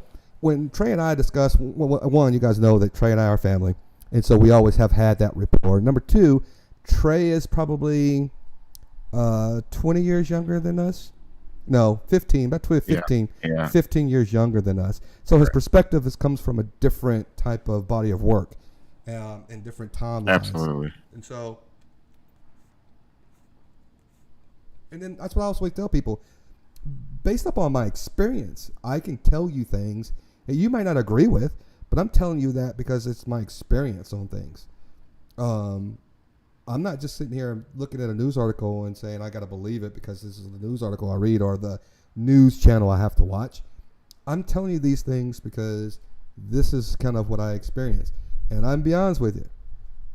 I've used as an example. We grew up with a guy who I was best friends, almost like really close friends with him in elementary school. He went to junior high, became a skinhead, Doc Marten boots, hated black people. And I could never understand why he went that route. And it was life altering for me because when you go from elementary school to a junior high, when they're busting people in, you kind of want your school that you went to elementary school friends to still be your friends when you go to this bigger school. And it was kind of like one fell off and I wasn't sure how to handle it at the time. It was just one of those weird types of ordeals for me. But I'm also not going to be cheering for you if I find out you're aligned with skinheads and racist things. I will never get behind you. And when people say, yeah, somebody might have said this, but I still have to like them. I'm like, what's wrong with you? Why do you have to like them? I think I was a little naive to a lot of that stuff growing up. Yeah. Especially more so in junior high. In high school, by the time I got to high school, I think my eyes were wide open. But more so in junior high, and to your point, when you leave elementary school, you're thinking, you're the group of friends that you had in elementary school, they're gonna carry you through junior high school, and that certainly wasn't the case. But yeah, I think I was, and I certainly growing up in the predominantly white neighborhoods, I certainly had my trials of trying to find how I fit in and where I fit in and that sort of thing. Mm-hmm. But yeah. It's funny too that you mentioned that too. When you in junior high, you kind of expect to be exposed to a lot more than you were in elementary school, and when you're in high school, you expect to be exposed to even a lot more than you were in junior high. There's a maturation process that comes with growing up and exposure to things.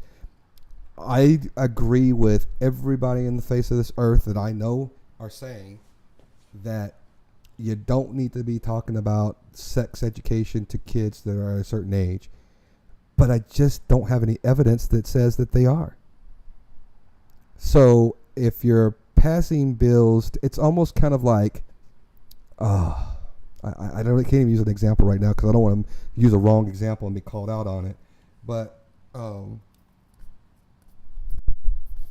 you can see, my lighter thing went out again, and I had to go. I can't even light my thing because my lighter is dead. But it's one of those things where if you're trying to exclude people, and I'm going to use this as an example because I think I got my mind right. If you say that this is a whites-only water fountain,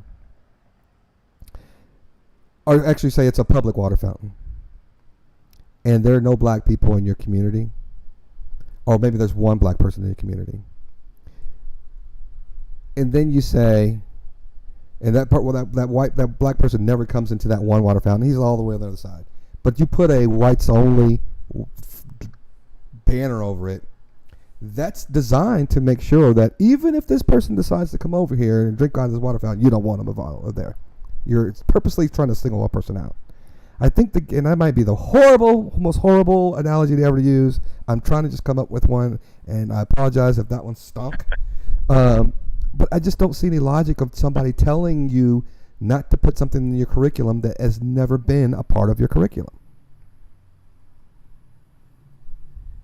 Yeah.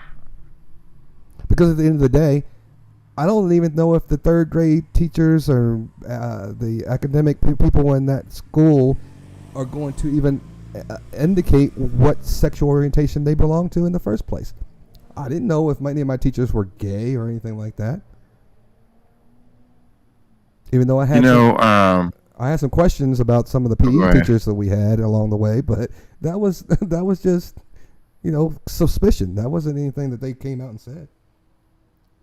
Right. No, there was one English teacher that I had in the 7th grade at Liberty Junior High.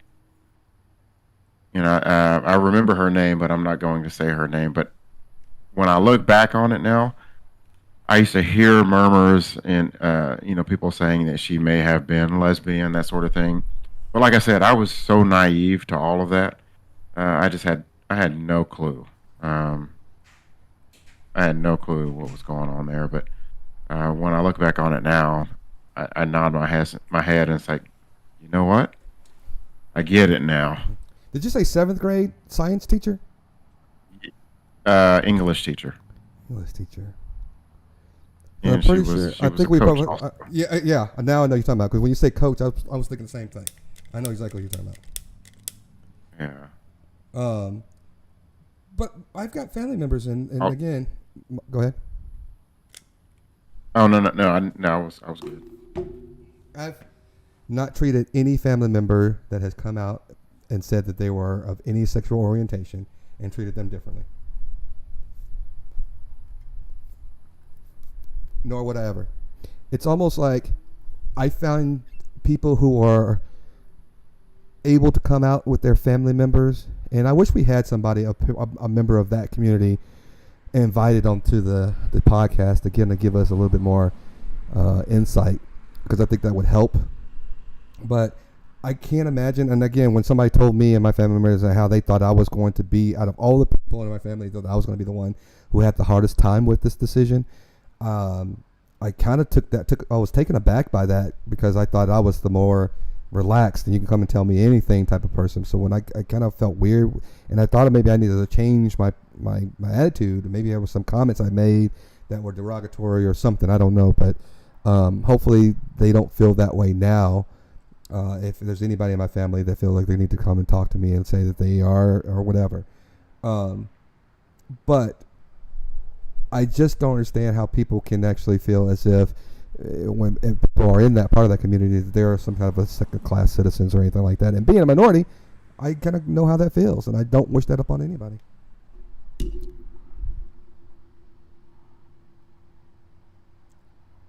What are you reading over there? I see you're reading something.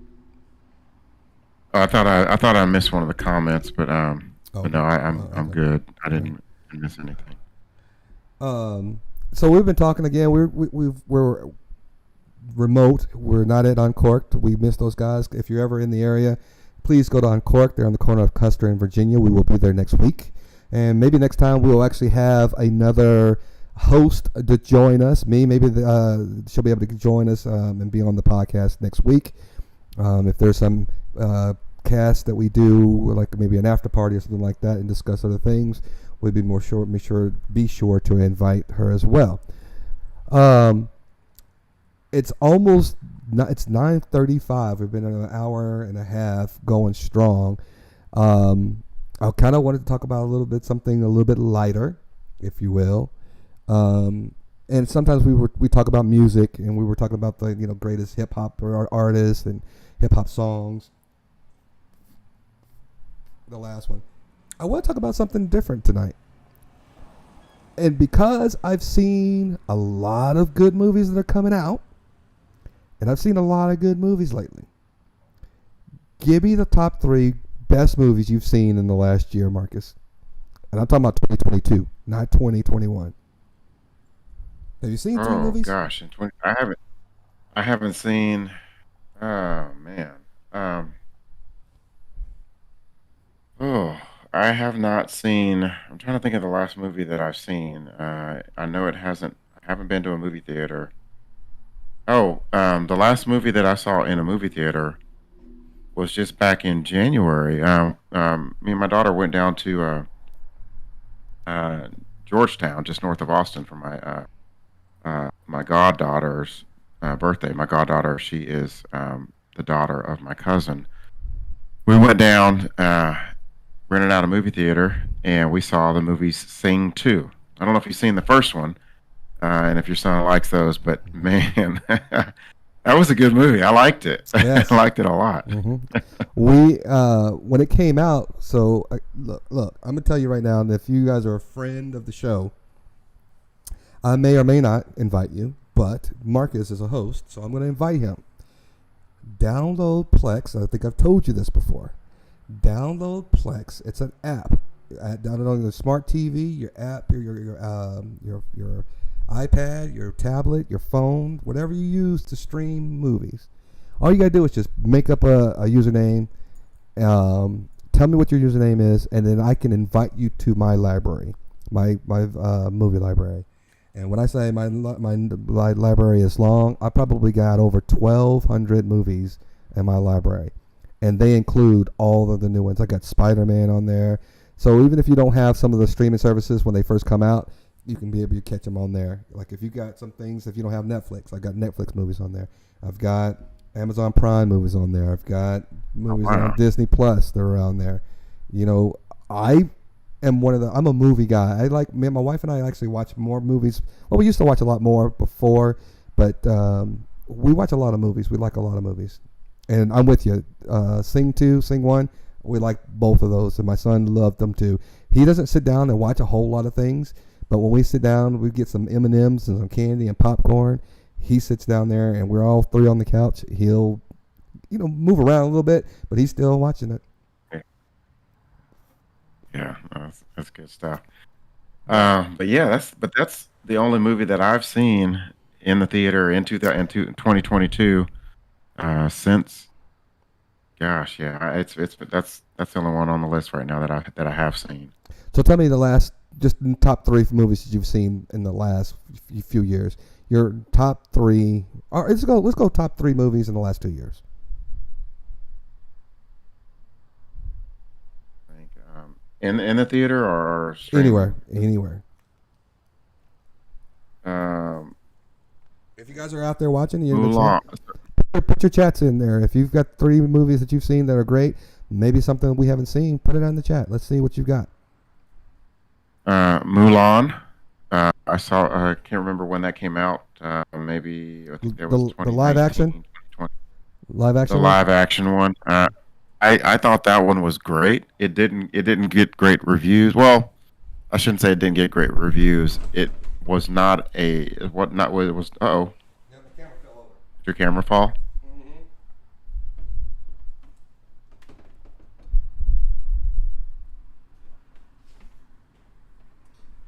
Brian? Yeah, I'm here.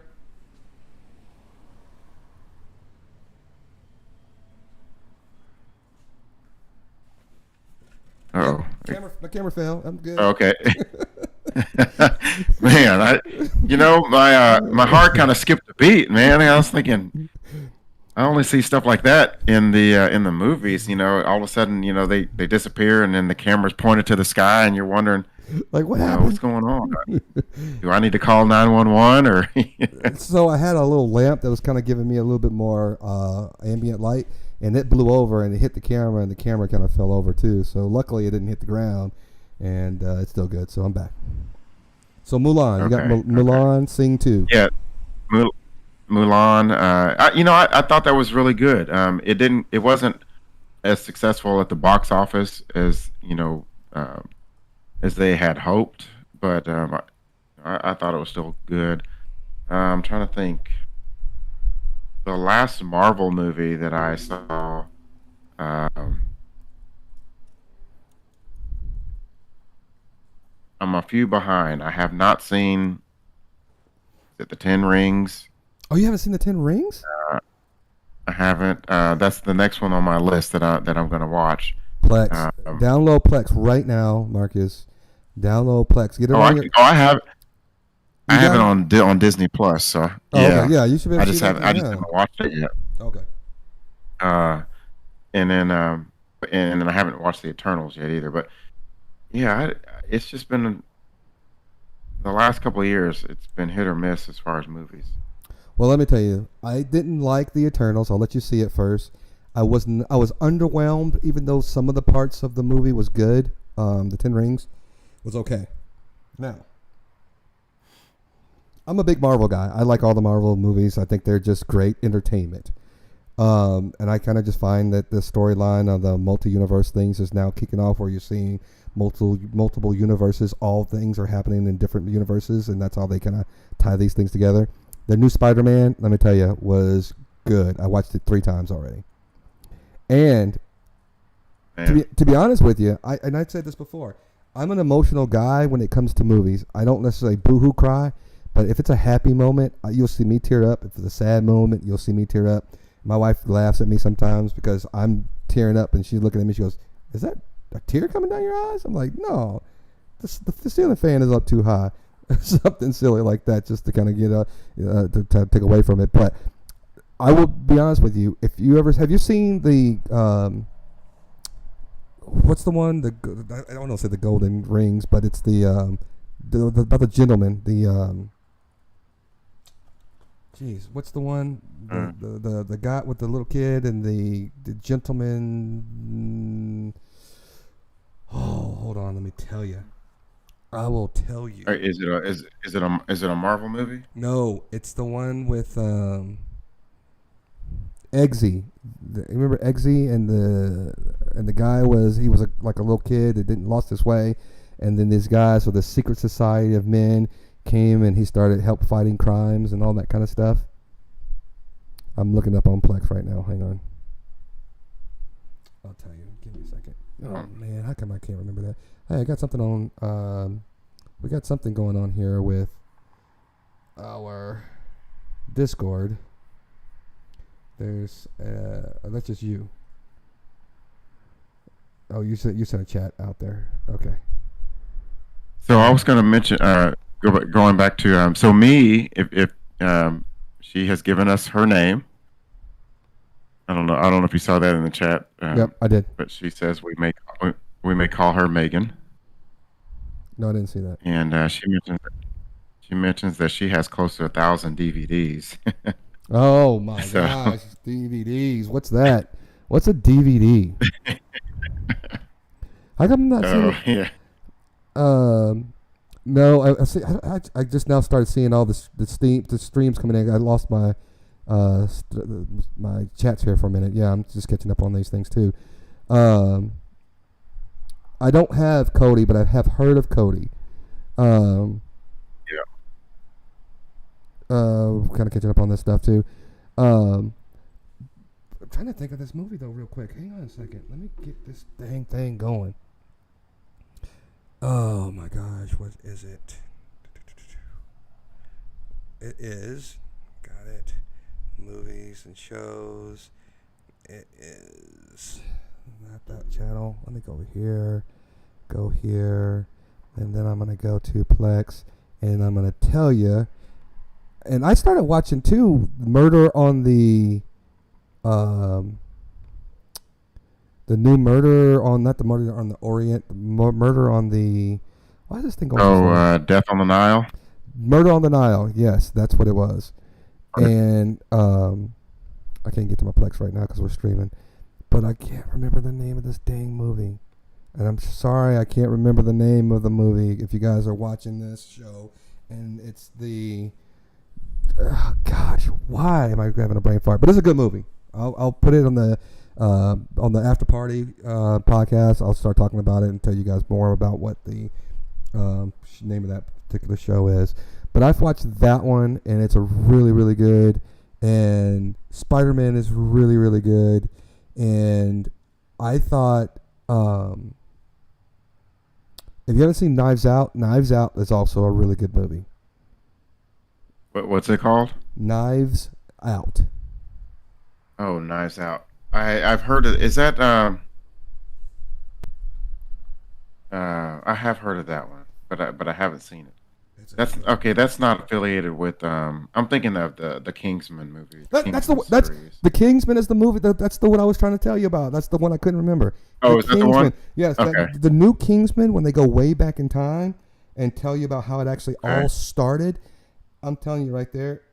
If you just like cinematography, that movie you might think kind of starts off kind of slow, but then when you figure out all the stuff that happens, and some of it you're gonna be like, crap, I was not expecting that to happen, then you'll understand how they came into to be.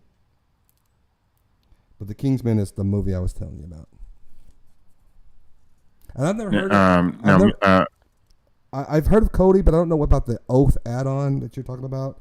I'm not sure if I saw that one. I know what that one is. But I'm trying to figure out I'm trying to remember the last movie we saw, my wife and I saw together. Yes, it was the same dude. What's the movie that we saw together that we really enjoyed too? But we watch a lot of kid-friendly kind of shows too, though, because if Caden's around, we kind of like try to get him involved in, family night where we're just sitting here watching TV and stuff like that too. So that's kind of how it kind of ends our movie, unless I'm in the office or if I'm doing something or she's gone. If I got watching on the big screen, then I'm just gonna watching my sci-fi movies and my Marvel movies and stuff like that I watch all the time. What's the latest and greatest movie that you've seen? What's the latest movie you saw that was really good? Yeah, that's probably going to be it for me. I know that there are some good ones coming out this year. We've got matter of fact, goodness.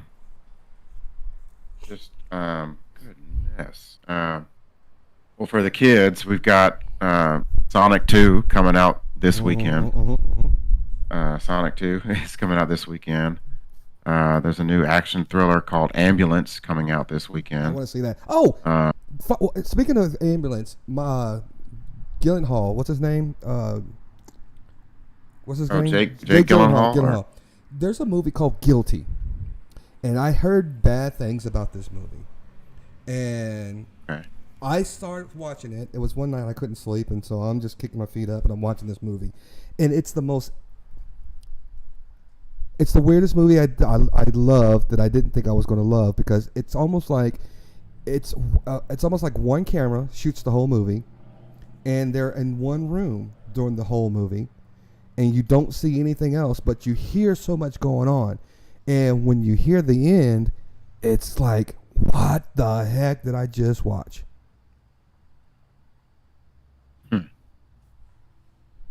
It was that good. And what was this? That good? Okay. What was the name of it again? The Guilty or Guilty. And then you sit up here going, and then at the end you're sitting up here going, shit, why was I rooting for this guy? It's the weirdest thing. It made me feel kind of dirty watching the movie. I was like, Jesus, I feel dirty for watching this movie. Why, Jake Gyllenhaal? Why'd you do this to me, man? It was crazy. Me, I'm gonna get you. I'm gonna get you an invite to the server after this podcast, and then I'm gonna make sure it works so that you'll have us on there and bookmark us again. It's just really kind of hard to do when we're trying to do everything. And again, our other host is the Discord guy who got us involved in how to stream with Discord, and so we're really not the experts at it just yet. So we use it along with Steam in order to do all the graphics and stuff on our background. And so that's one of the reasons why it's just a little difficult for us to get all that information out there to you right now immediately. So on the continuing on with the movie thing here, there's another movie called well, I mentioned Ambulance, but in Memorial Day weekend, which is oddly enough not too far off, you've got the Top Gun Maverick movie coming Yes. out. So is it? So that's gonna be a good Have one. I mentioned that I've only just saw maybe last year the original Top Gun? My wife made me sit down and watch it. I had never seen it all these years. Did you fall in love with Maverick or Goose or which? Negative, negative. Eagle one. Negative. That was no. It was a good movie. Even up to so sometimes people will tell me to go watch a movie, and it just doesn't stand up to the test of time. It's like, why am I watching this damn movie? But Top Gun was not that bad to watch. It really wasn't. And I'm a Tom Cruise it fan, wasn't. but I will tell you this: I'm a Tom Cruise fan. I like all his Mission Impossible movies. I liked him in some of the other things he's done. I just kind of like Tom Cruise as an actor. Not too many people I know say that, but I am. I'm a fan. Yeah, I like him a lot too, and I kind of fell off after that second Mission Impossible for whatever reason. I just lost track, but I do like his movies.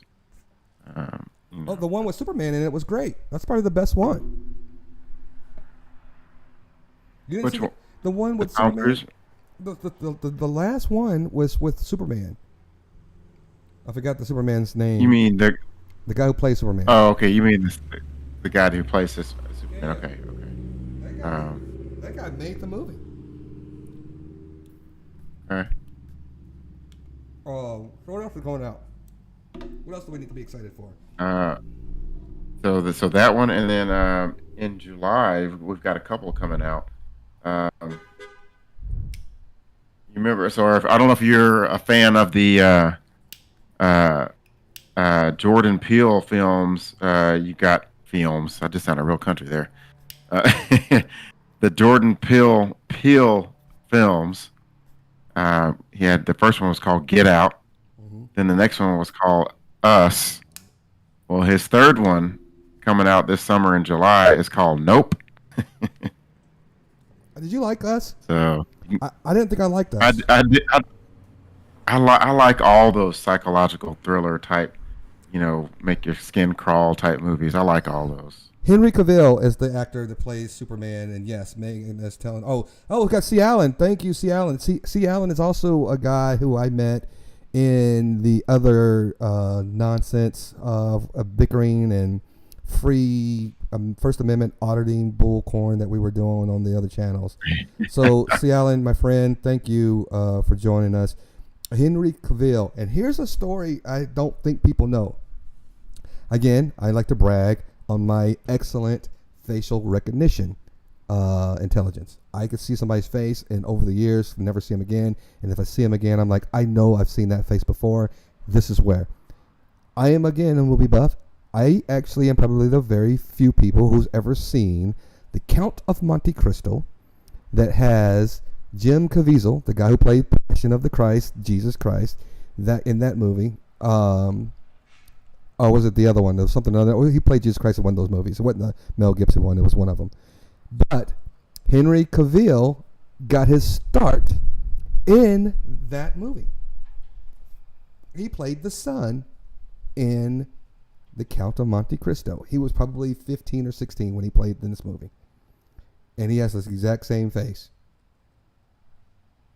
Okay. And when I saw Hey. him, I'm thinking to myself, like, what in the world is going on? How is he in this movie and now he's Superman? And by the way, if you haven't seen The Count of Monte Cristo, if you get past the first hour of it, once he gets out of the prison, you're going to be like, it's like one of those things where you've got to watch it because it ties things into the things that happened to him in the past. It's just really, really good movie. It's just fascinating. Thank you, Megan. I think it is talent. Not people. Too many people give me credit for my excellent facial recognition. I should have been an FBI profiler, but I didn't.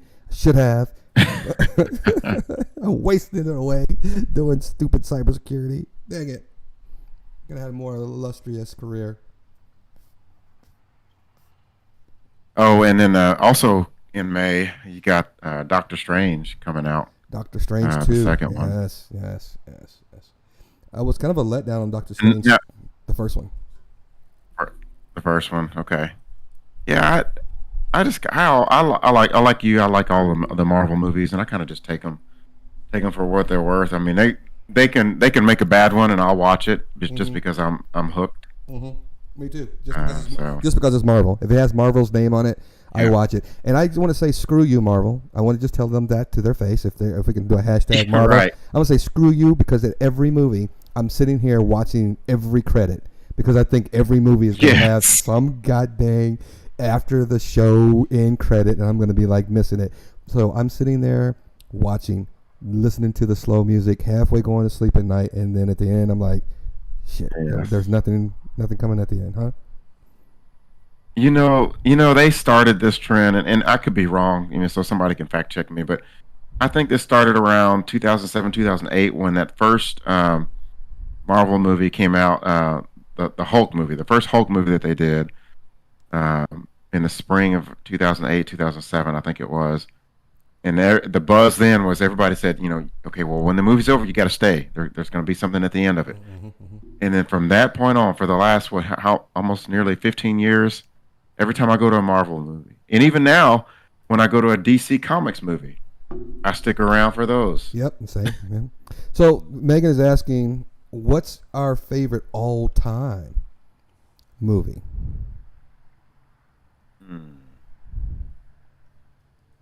Favorite all time. I would say, even if you can't pick three, if you can't pick one, give me your all-time three best movies. And C. Allen and Megan, you guys go ahead and put your top three movies of all time in the chat.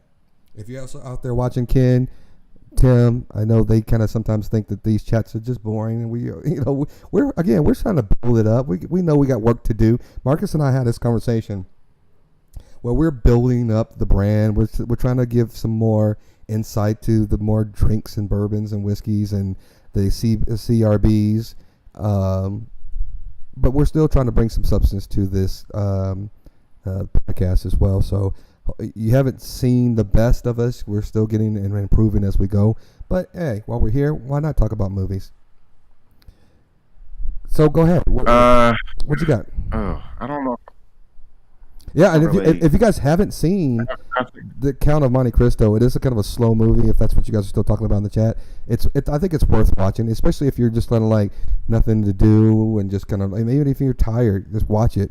It's poor acting at the beginning, but the acting gets better as it goes along, and I think it'll be worth your time for 2 hours. That's And Alan's got a good question. Which yeah, go ahead, Brian. I was going to answer it. It's Edward Norton for me. Oh yeah, go ahead. The Eric Bana movie wasn't that great. I think Edward Norton did a great job. I think the surrounding supporting cast on the Edward Norton Hulk was a lot better than the Eric Bana one. See, I can't, and I'm bad with actor names and which is which, but I do know that there was. I think there was one called Hulk, and then I think there was the other one was called The Incredible Hulk, and I can't remember which studio did which. I think obviously Marvel did one of them, but yeah, I can't remember. I think I'm pretty sure it's the one that Marvel did. So whichever actor played in that one. Is me on the slide trying to call us boring? I'm just trying to figure out, is she calling us boring? She said, I like talking to people. She finds it fascinating, even the boring ones. I'm like, wait a minute, are we boring? I don't. Memoirs of a Geisha. I don't think I've seen. I don't think I've seen that either. So one of my all-time favorite movies is The Five Heartbeats. Say it again, brother. Every time that movie came on, it came on BET actually a couple of weeks ago, and I caught the tail end of it. But that's one of my all-time favorite movies. I love that movie. I mean, every time when I do see it, I sing along, I dance along. I mean, so I like that movie. Yes, we did call ourselves boring. Yes, we did. I'm with you on. I think it's a good movie, but I don't think I'll put it on my top 3. Yeah, I'm trying to think. Yeah, I don't really have a top 3. So sometimes I tell people movies are kind of like nostalgia for me. So sometimes I put more credit on a movie based upon when it was in my life that I saw it. So like the Goonies. I think Goonies, to me, I watched it as a little boy. I felt like I was part of the Goonies. It stands out to me as being iconic because of the time period in which I saw it. It still stands the test of time because I still feel like I'm a Goonie when I watch it. And same with Back to the Future. I remember when Back to the Future came out, and it was kind of like I was Marty McFly, and it was just one of those things. It just kind of, not saying those are my top 3 either, but I'm just saying that's kind of how I kind of qualify movies, Right. and based upon that feeling I get when I've watched them and how they make me feel when I reminisce about them. Yeah, no, I'm the same way. That's how it was with the 5 Heartbeats for me. I mean, that just that period of time for me. I identified with Choir Boy. A lot about his character that reminded me of me. So I was Duck, the talented one, the talented one. I'm just kidding. right, I'm just right. kidding. But getting screwed over all the time with the ladies. Oh, Brian, you're so smart. You're so smart. You're so talented, but can't get the ladies. What's going on? That was then. That was then. This is now. I'm gonna say if you really want to watch a good movie, yeah, it is like it's like music. Movies are like music. It evolves on a lot of things. Better Off Dead. I'm trying to think of who's in that movie. I know I've seen it, but remind me, C. Allen, who was in Better Off Dead? The Crow is a fabulous movie, by the way, and I heard that they're getting ready to remake it. It's odd they're going to remake that, but they are going to remake The Crow. Have you ever seen The Illusionist? The Illusionist. I don't think I've ever heard of that. Edward Norton's in that one as well. And it's one of those things, too, that you have to watch the movie in order to get the back and forth of it, and because it ties everything in. And if you miss it, you're going to be like, what in the world just happened? The Lion King was one of my favorite movies as a kid, too, the original with the animation. The Lion King and Aladdin are my favorite animation movies. I could still watch the Aladdin to this day. Even though... Did you ever see the live action? Yes, with Will Smith? Yep. Yeah. That was before he slapped Chris Rock. But I would say, are we allowed to say Will Smith in the movie right now? I'm not sure we're supposed to say Will Smith. Like, if you watch Will Smith, it's like listening to R. Kelly songs. We don't do that anymore. I don't know if we can do that right now. Yeah. Right. Edward Norton is an underrated talent. And I think he was underrated also because I heard that he was kind of like one of those method actors that became like an asshole on sets. And so he didn't really get the, Hollywood treatment because people just didn't get along with him on a lot of his sets, and he never really evolved. But Alan Rickman was a good movie. Speaking of Alan Rickman, here's another good movie. If you haven't seen it, it's the what's the Christmas one? Jesus, I had it on top of my head. Jesus, what's the Christmas movie, you guys? I know you guys know it. I know you know what I'm talking about. Was it A Christmas Story or? No, it's the one where they are like all these different stories, and all these actors are in it. Is it Miracle? Not Miracle. No. Oh. It's even got the action star in it. Liam Neeson's in it.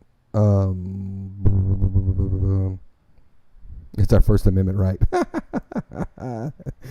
That's hilarious. Jesus, what's the name of that show? Love Actually. Love Actually is a really good movie. And I like the rom-coms. Don't Never get saw me that wrong. one. My wife and I love the rom-coms. And there's not an Adam Sandler movie that I don't necessarily like. There's some of them that are more cheesier than others I could probably do without. But we watch all of the Adam Sandler movies just because he's just, to me, he's that kooky if you don't want to really think about anything and really pay attention to a movie and just laugh because it's so stupid. That's the one to go with. Go to Adam Sandler. Well, anyway, I there's a whole lot of subjective 1, 2, 3s for me. I can't just pick one. And as we start talking about genres and comedy and rom-coms and dramas and all that kind of stuff, I think that I can just keep going on and on. I can't believe you haven't seen Love Actually. Me? What the heck? Really? Wow. That's crazy. You could probably don't want to watch it until Christmas time, though. It's a Christmassy movie. As we've been talking here, movies, I guess, associated with time periods, maybe that we liked growing up. Do you remember the movie Splash from the mid '80s with Daryl Hannah and Eugene Levy, Tom Hanks. Gene Levy and Tom Hanks? Yeah, absolutely. Tom Hanks and John Candy, and that was a good one. That was one of my favorite movies too. Yeah, I've never heard it be called brain candy when you just sit there and turn your mind off. But that's exactly right. It's brain candy is when you watch an Adam Sandler movie. Tom Hanks is, by the way, is one of my favorite actors as well. I've actually watched almost all, if not the majority, of his movies. Even back when I wasn't supposed to, when he came out with The Bachelor Party. You remember The Bachelor Party when he came out with that movie? And it was about he was getting ready to get married, and he threw his bachelor party and everything kind of went wrong. It was before The Toy. Which, by the way, The Toy is a great movie. That's a great movie too. Yep. That's a good one. And you talk about Mask, the one with Cher? Oh yeah, that was a good one. Mm-hmm. Or The Mermaid movie was Splash. Yeah, that was Splash. But the one with Cher without Cher. Splash. The one without Cher. Yes. There's just so many movies, and if you haven't seen Tom Hanks' new movie, it's about a robot. I forget the name of it, Mr. something. God, what's the name of it? Again, I'm got too many screens. I know what you're talking about. It's a recent one, right? Yes. Where he's, I guess, looks like he's on Mars or something like that. Yep. Yeah, I know what you're talking about. I can't think of the name of it. Yes, and The Money Pit is absolutely hilarious. Hilarious. What about Officer and a Gentleman? Lou Gossett. With the toy Lou Gossett. Yeah, and, and the toy was Richard Pryor. What movie was I talking about? I was thinking about Big was Tom Hanks, not the toy. Big was good. The toy was Richard Pryor and Jackie Gleason.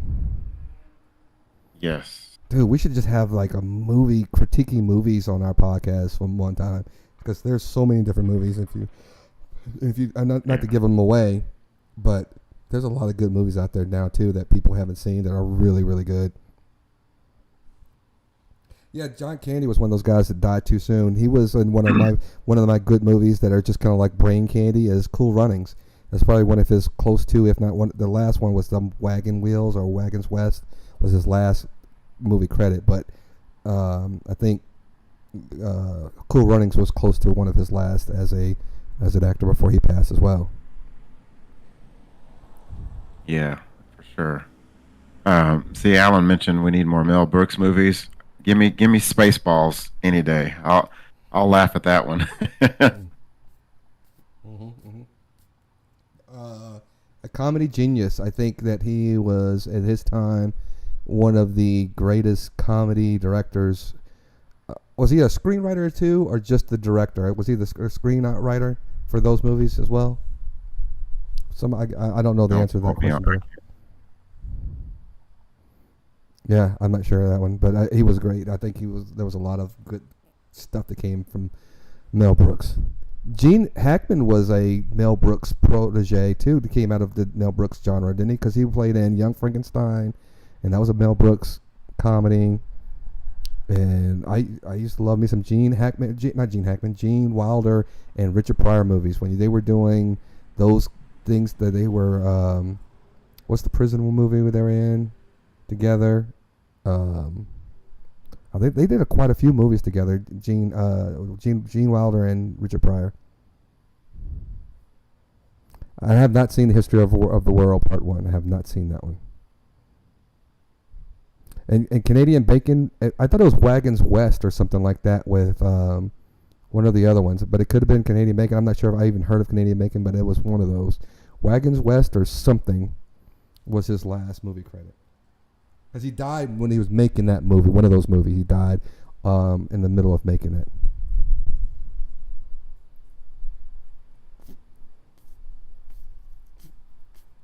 I think I'm getting close to my cigar going out completely.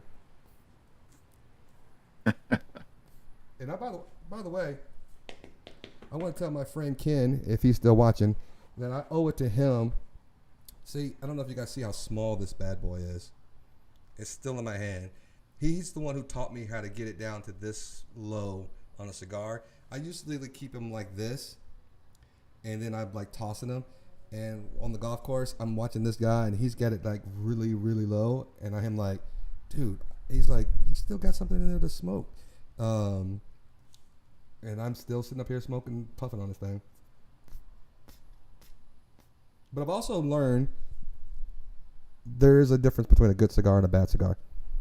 And my wife hates them, and I just started really getting into them. But my wife has, again, blessed me. She bought my humidor. She knows I enjoy an occasional cigar with my bourbon and my scotch on the golf course and all that kind of stuff. And yes, I have to scrub myself when I get in, make sure I even take my clothes off before I hit the bedroom. That's great. I know you guys want to hear this. No, I'm not on an airplane being disgusting. I'm not doing that. I'm not saying any of that stuff. Streaking down the hall. Streaking down the hall. And it's always funny, too. When you get married, it's weird. And my wife is going to probably be mad at me if she's saying this. You know how back in the day when you're dating and you get naked and then all of a sudden it's like, ooh. And it's like, oh, it's home. Man, I walk around this house naked, and my wife goes, why are you walking around naked? I'm like, why are you laughing? Because you're naked. I'm like, oh, okay. I see how it is. I'm going back in the shower. See ya.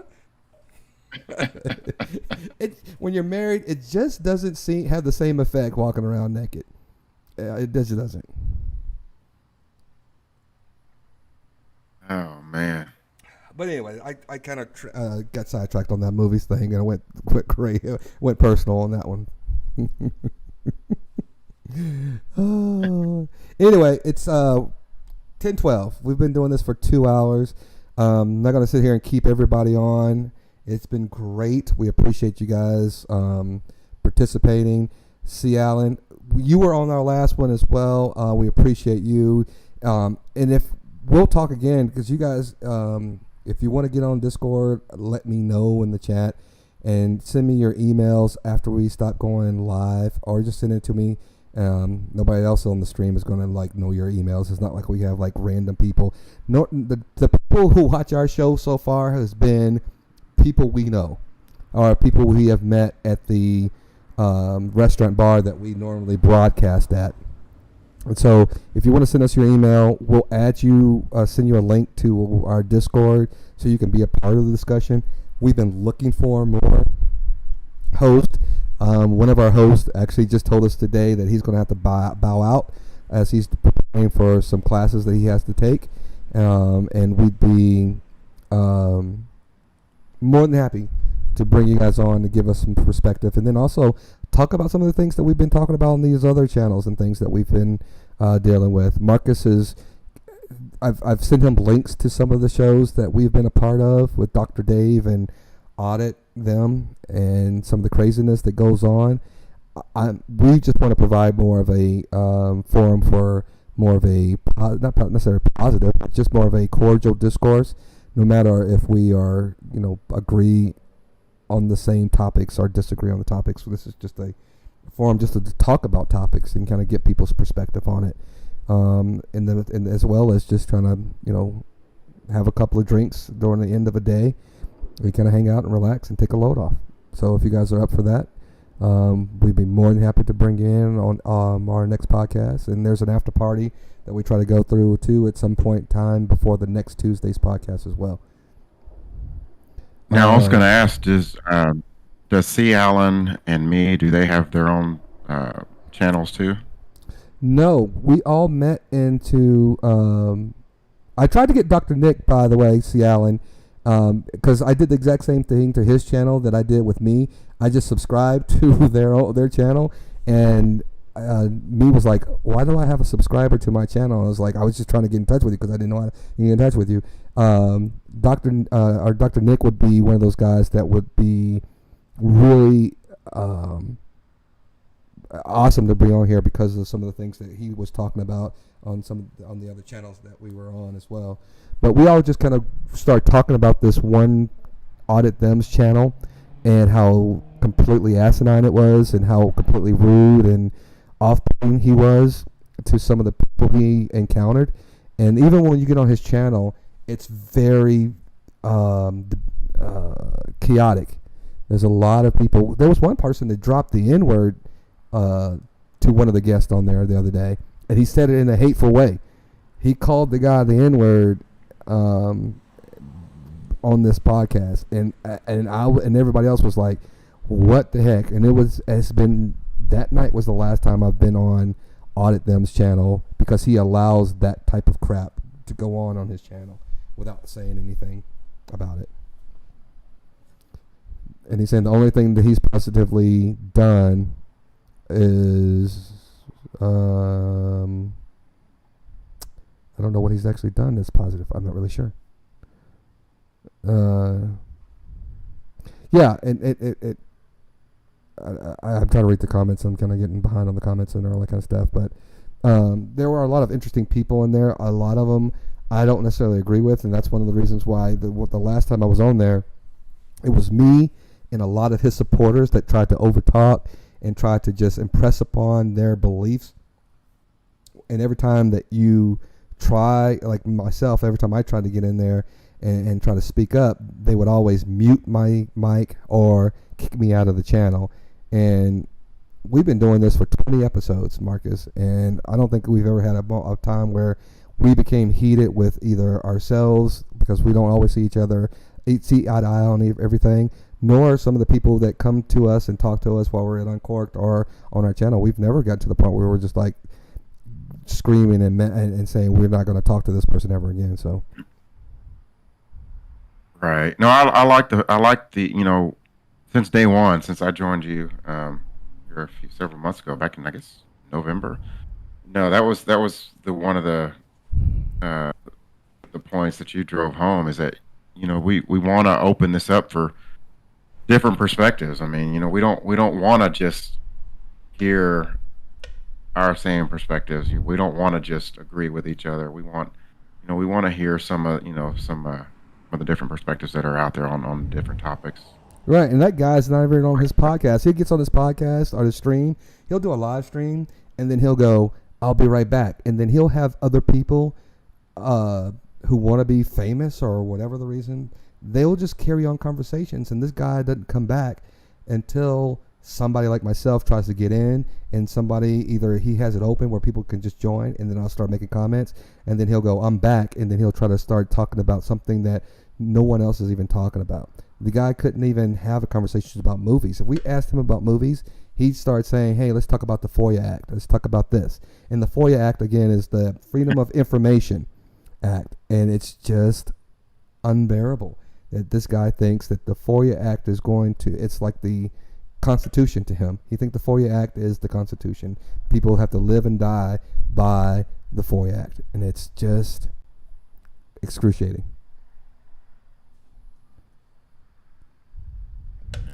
You haven't seen the wild side of me, C. Allen. I'm a wild and crazy dude. I'm even tempered, but man, wait till I get these drinks in me. I'm just kidding. I'm just kidding. Just kidding. I don't. Summer's coming. Yeah. Listen, speaking of summer, and I know we're kind of carrying on about random stuff, and I know people are probably watching and being like, "These guys are just like having a phone conversation on the live on the live stream." But I have just told my wife that she wants to start dieting, and I'm going to diet, and I'm getting back over here, Marcus. I'm gonna be ready for you. I'm getting ready to push these weights, and I still have to run that 40-yard dash. I keep pushing it off, pushing it off, and I'm going to say now that by the end of April, I'll run the 40 live on our channel. She did find the Discord invite. Cool, Megan. If you're there, let's go. I'll put you in here just so we can make sure that you're on here. I don't see the invite anywhere yet, but when it comes up, I'll add you. But I'm gonna do it live. Marcus has got to do it with me. I'm gonna clock you. Wait a minute, you're the athlete of all the hosts. Marcus is the athlete. He's the one who runs the. Man. You're the guy who does the triathlons or the Ninja Warriors obstacle stuff. I'm trying to catch up to you. Man, I've fallen off the wagon the last few months. I'm trying to get back on it because I've gained about 10 pounds that I'm not happy with. So, man, listen, I'm trying to tell you.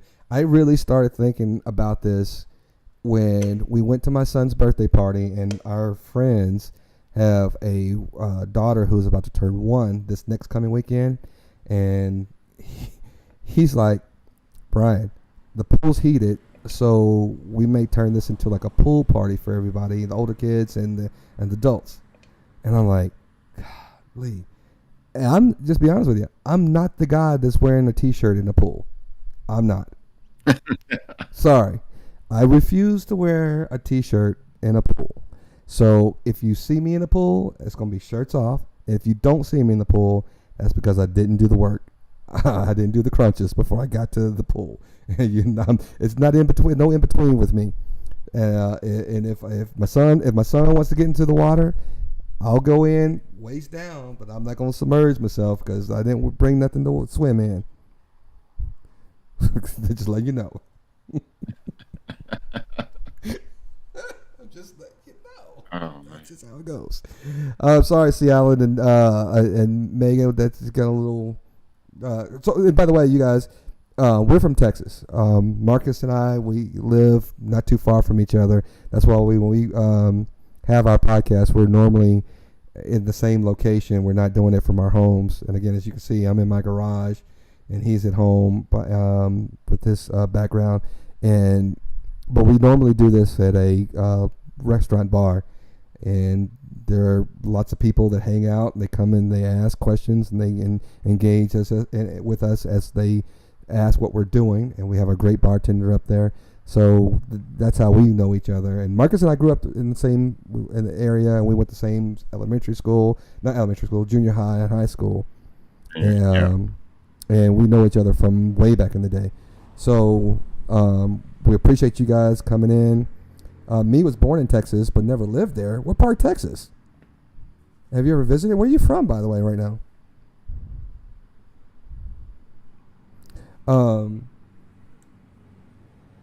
People are like driving by, and they're like looking like, what is this fool doing with all this stuff in his garage right now? What's going on? Oh, jeez. But it's fun. We enjoy it. I hope Marcus, Longview, Texas, Longview. Ah, the Longview Lobos. Yeah. They won state. They won state. Not this past year. I think the year before. And matter of fact, they've got their quarterback. I think his name is Hayes King. He's fighting for a starting job at down at Texas A&M now. Mm-hmm. Yeah. See, Alan, you were on our last podcast last week, and we were at the wine bar. It's called Uncorked. It's a wine bar. They have a lot of cocktails and stuff like that too. So, she's in Portland, Oregon. Oh, she lived in Portland, Oregon, but she's in California, girl. Oh my gosh, my wife is from California, from Orange County. My wife is from Orange County. Oh, Orange County. Okay. And all of her friends go back to my wife has said she has hung out with Keyshawn. She used to hang out with Kobe Bryant's wife before she got married to Kobe Bryant, or maybe when she first started dating or meeting her, and she was kind of a bitch back then, and She doing. She grew up around a lot of people, man. I don't know what she's doing with me, but I'm glad she ain't in California marrying some rich and famous dude. I'm glad she just settled with the common folk. just me, just little old me from Texas. Gotcha. You know, you got to come back to Texas, San Diego. She's in San Diego here. She's in San Diego here. Yeah. She's in San Diego. Everybody from Yeah, I thought everybody from California was moving to Texas. What's going on, me? Tell you what, if I could ever retire, San Diego is where I want to be. Oh my gosh, no way. No way. Why would you want to go with earthquakes and high prices? Because I heard that her friends are still in California, and I think they're paying like $5 or something a gallon for gas. Yeah, I believe it. I believe it. And this is when I was married. This is probably about 11 years ago now. We went on a family vacation out to California, and yes, it was about that high just back then. It was around close to $5-6 a gallon. Oh, see, Alan, you're from Northern Illinois. No wonder you're on the Audit Them's channel. He's from Illinois. That dude. Is C. Allen is? Oh, go ahead. You probably ran into him in the 7-Eleven, and you probably didn't know it was him because he didn't have a mask on.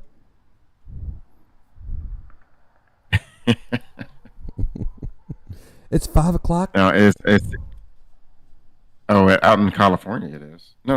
No, in Portland. She says in Portland, it's 5. No, it's almost 6. No, it's 8 o'clock in Portland, right? They don't do almost 8:30. Do they not do daylight saving time in Oregon? I'm confused. Yeah, I'm confused here. They can't be 5 hours behind us. If they're 5 hours behind us, they're in Hawaii. Yeah, I'm like, what's going on here? I felt like we were in a they're talking about gas. I was wondering what the hell that was about too. Oh, okay, for gas.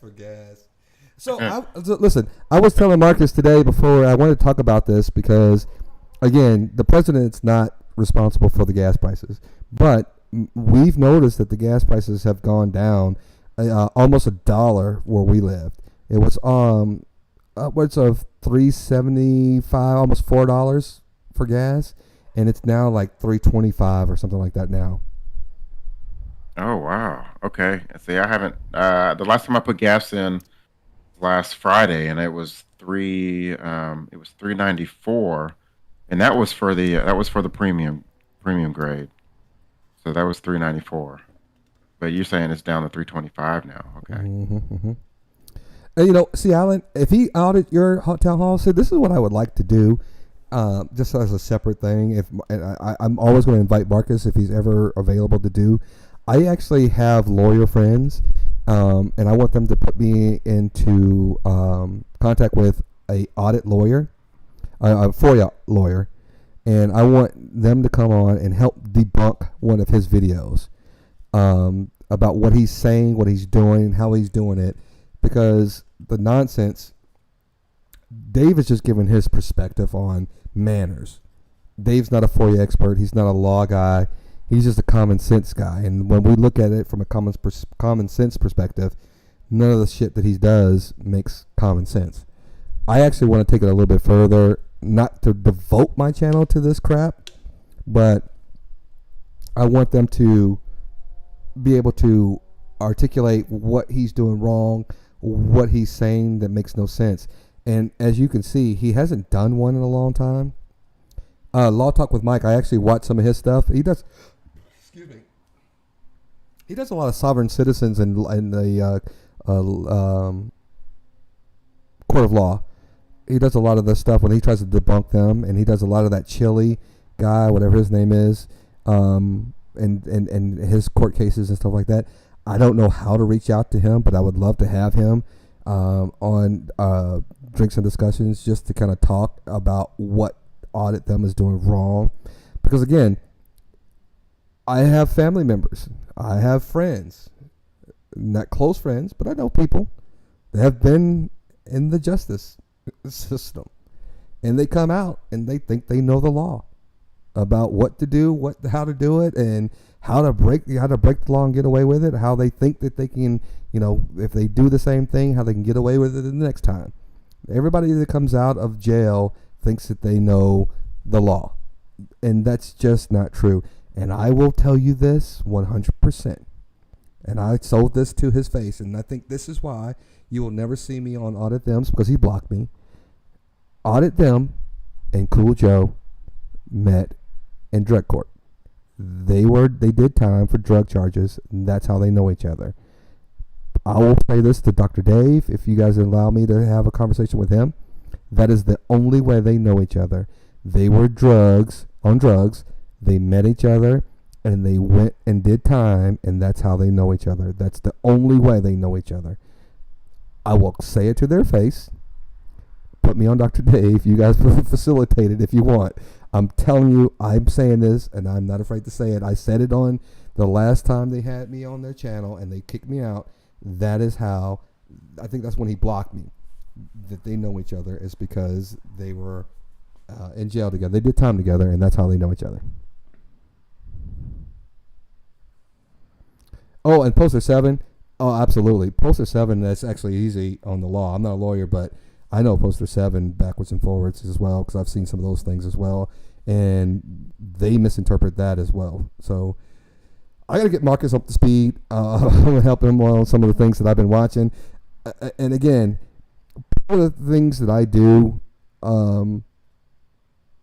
has nothing to do with what they do, but sometimes cybersecurity, we deal with a lot of FBI analysis, and some of the things that they push out and say that these are some things or attacks that are happening. We monitor some of the bulletins that they come out with. I'm not a lawyer. I don't pretend to be a lawyer.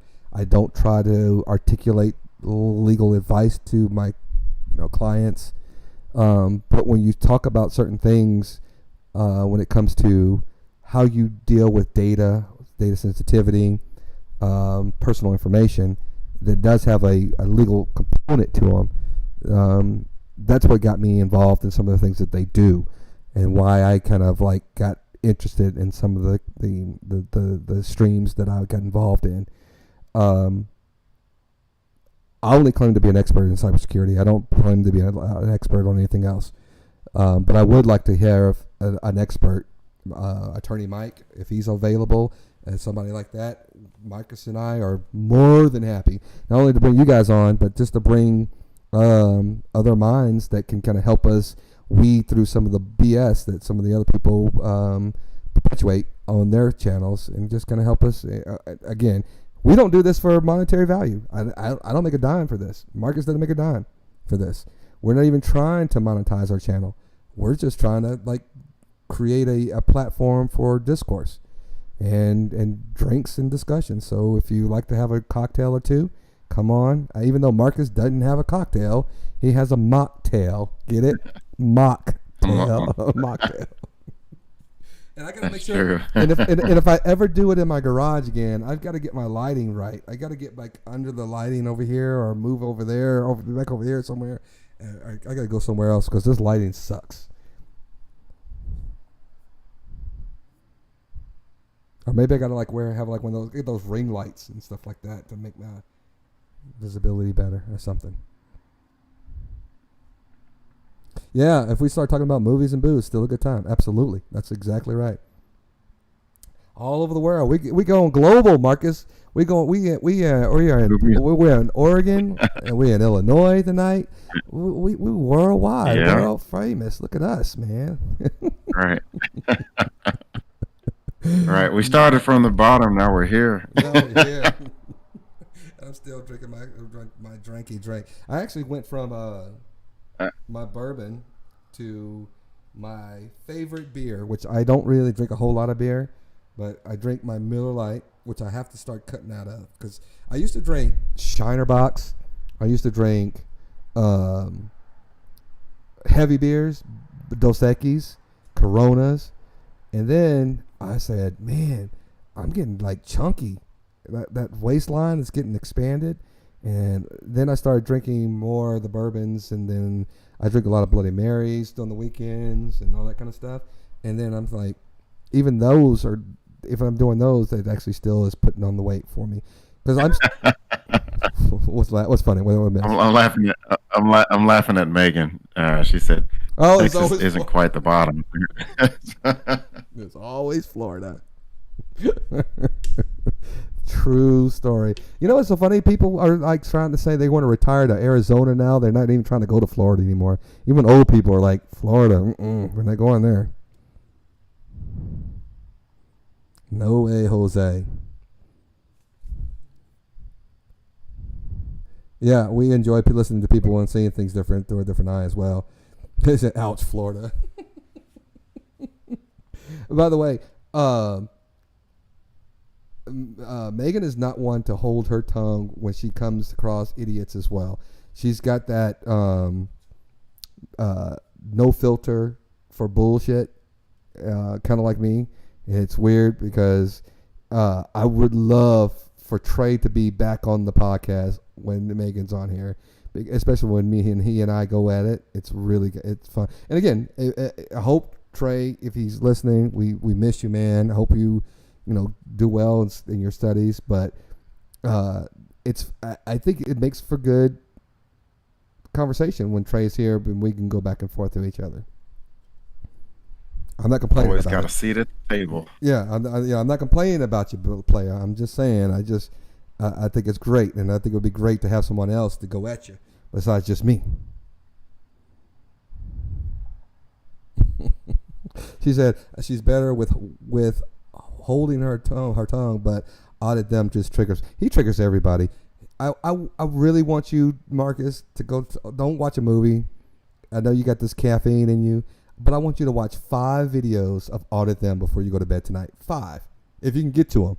If you can get 5. And they're only like 20 minutes. They're like 20-minute segments. Sometimes you can fast forward through them. Some of them are shorter. Some of them are longer. But just watch 5 videos of this idiot on Audit Them.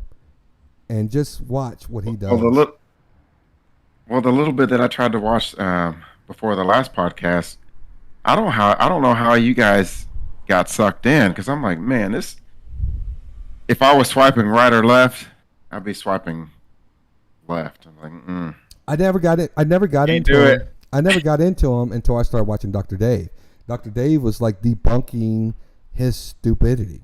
And so when I started watching Dave, I said, let me go watch the unedited version of what Dr. Dave is doing so I can get, because when you do what Dave does, he can't play the whole video because that's a copyright. So he has to split it up, and he has to like put his commentary over a lot of some of the stuff, and you want to make sure he's not like overlapping any of the really juicy details and taking it out of context. So I started watching his videos, and when you're talking about somebody, it's almost like if you've got somebody who has been on drugs, been incarcerated, and they feel as if they've been wronged their entire life, they go in and they try to prove everybody that they're in the right now, and it makes no sense. Street smarts does not equate to practical knowledge, and that's what he does. He tries to think that street knowledge equates to practical education, and it does not work out for him. And that's the thing. I don't have a lot of patience typically for stupidity. I've learned over the years, and I've said this before, I used to be the hothead, even in IT. When I started out, I was a brash hothead. I thought I was the smartest guy in IT when I started my career. And when I worked at the help desk, people said I was good, but I treated people badly because I made them feel as if they were stupid for asking a question. Because I thought it was so simple. Why do you not know how to just do this? How do you not know this? How do you not know this? Lucky for me, I had some really good mentors as I grew up and throughout my career that told me, settle down, stop thinking people acting as if people are stupid. And I'm still working on that. That's one of my faults to this day. There are times when my wife actually says that I have this attitude where I come across as if I'm a know-it-all. And I'm not trying to be that way. And I have to apologize to her profusely. That's not what I meant. I'm not trying to say that you don't know what you're talking about because you don't have the same experience on that subject matter. She has a lot more subject matter experience than I have on certain things, and I continue to try to work on myself. That's the part of this drinks and discussion that I try to bring to the table is I expose myself to the flaws that I have to help that maybe that somebody's listening will actually say, I have that same problem. Let me work on it, because if Brian can actually publicly say that he's deficient in some things as a man, then I can too. Because admitting something that you're not good at or not completely knowledgeable or not even self-awareness it's okay to say those things. To me.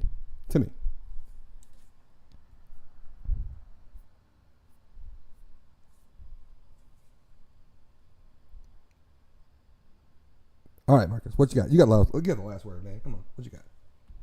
Oh no. So the only thing I'm gonna leave you guys with is just No dad joke. always remember. Give us a dad joke, man. Always. Okay, just always. But first, always remember that all jokes are dad jokes when they become apparent. Oh. Look, I almost ruined that one for you. I'm sorry. I know. You set it up perfectly, and I was like, "This is perfect." I mean, he set it up perfectly.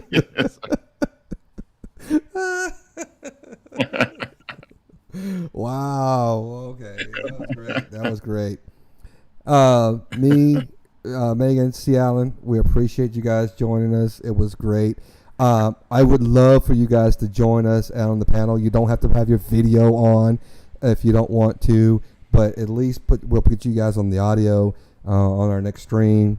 It may be a little bit later on in the week too, because I like to try to do a after party, just because there are things that we miss, and there's a lot of people who actually watch us after the fact, and then they'll tell me personally, Brian, what was going on with that? You know, and I want to make sure that we clear up any misconceptions, or if I misspeak too, I don't want people to misconstrue anything that I'm saying and take it the wrong way, because we're not trying to offend anybody. And if it comes across that way, we apologize, but we want to clear the air. So I'm glad you messaged your email.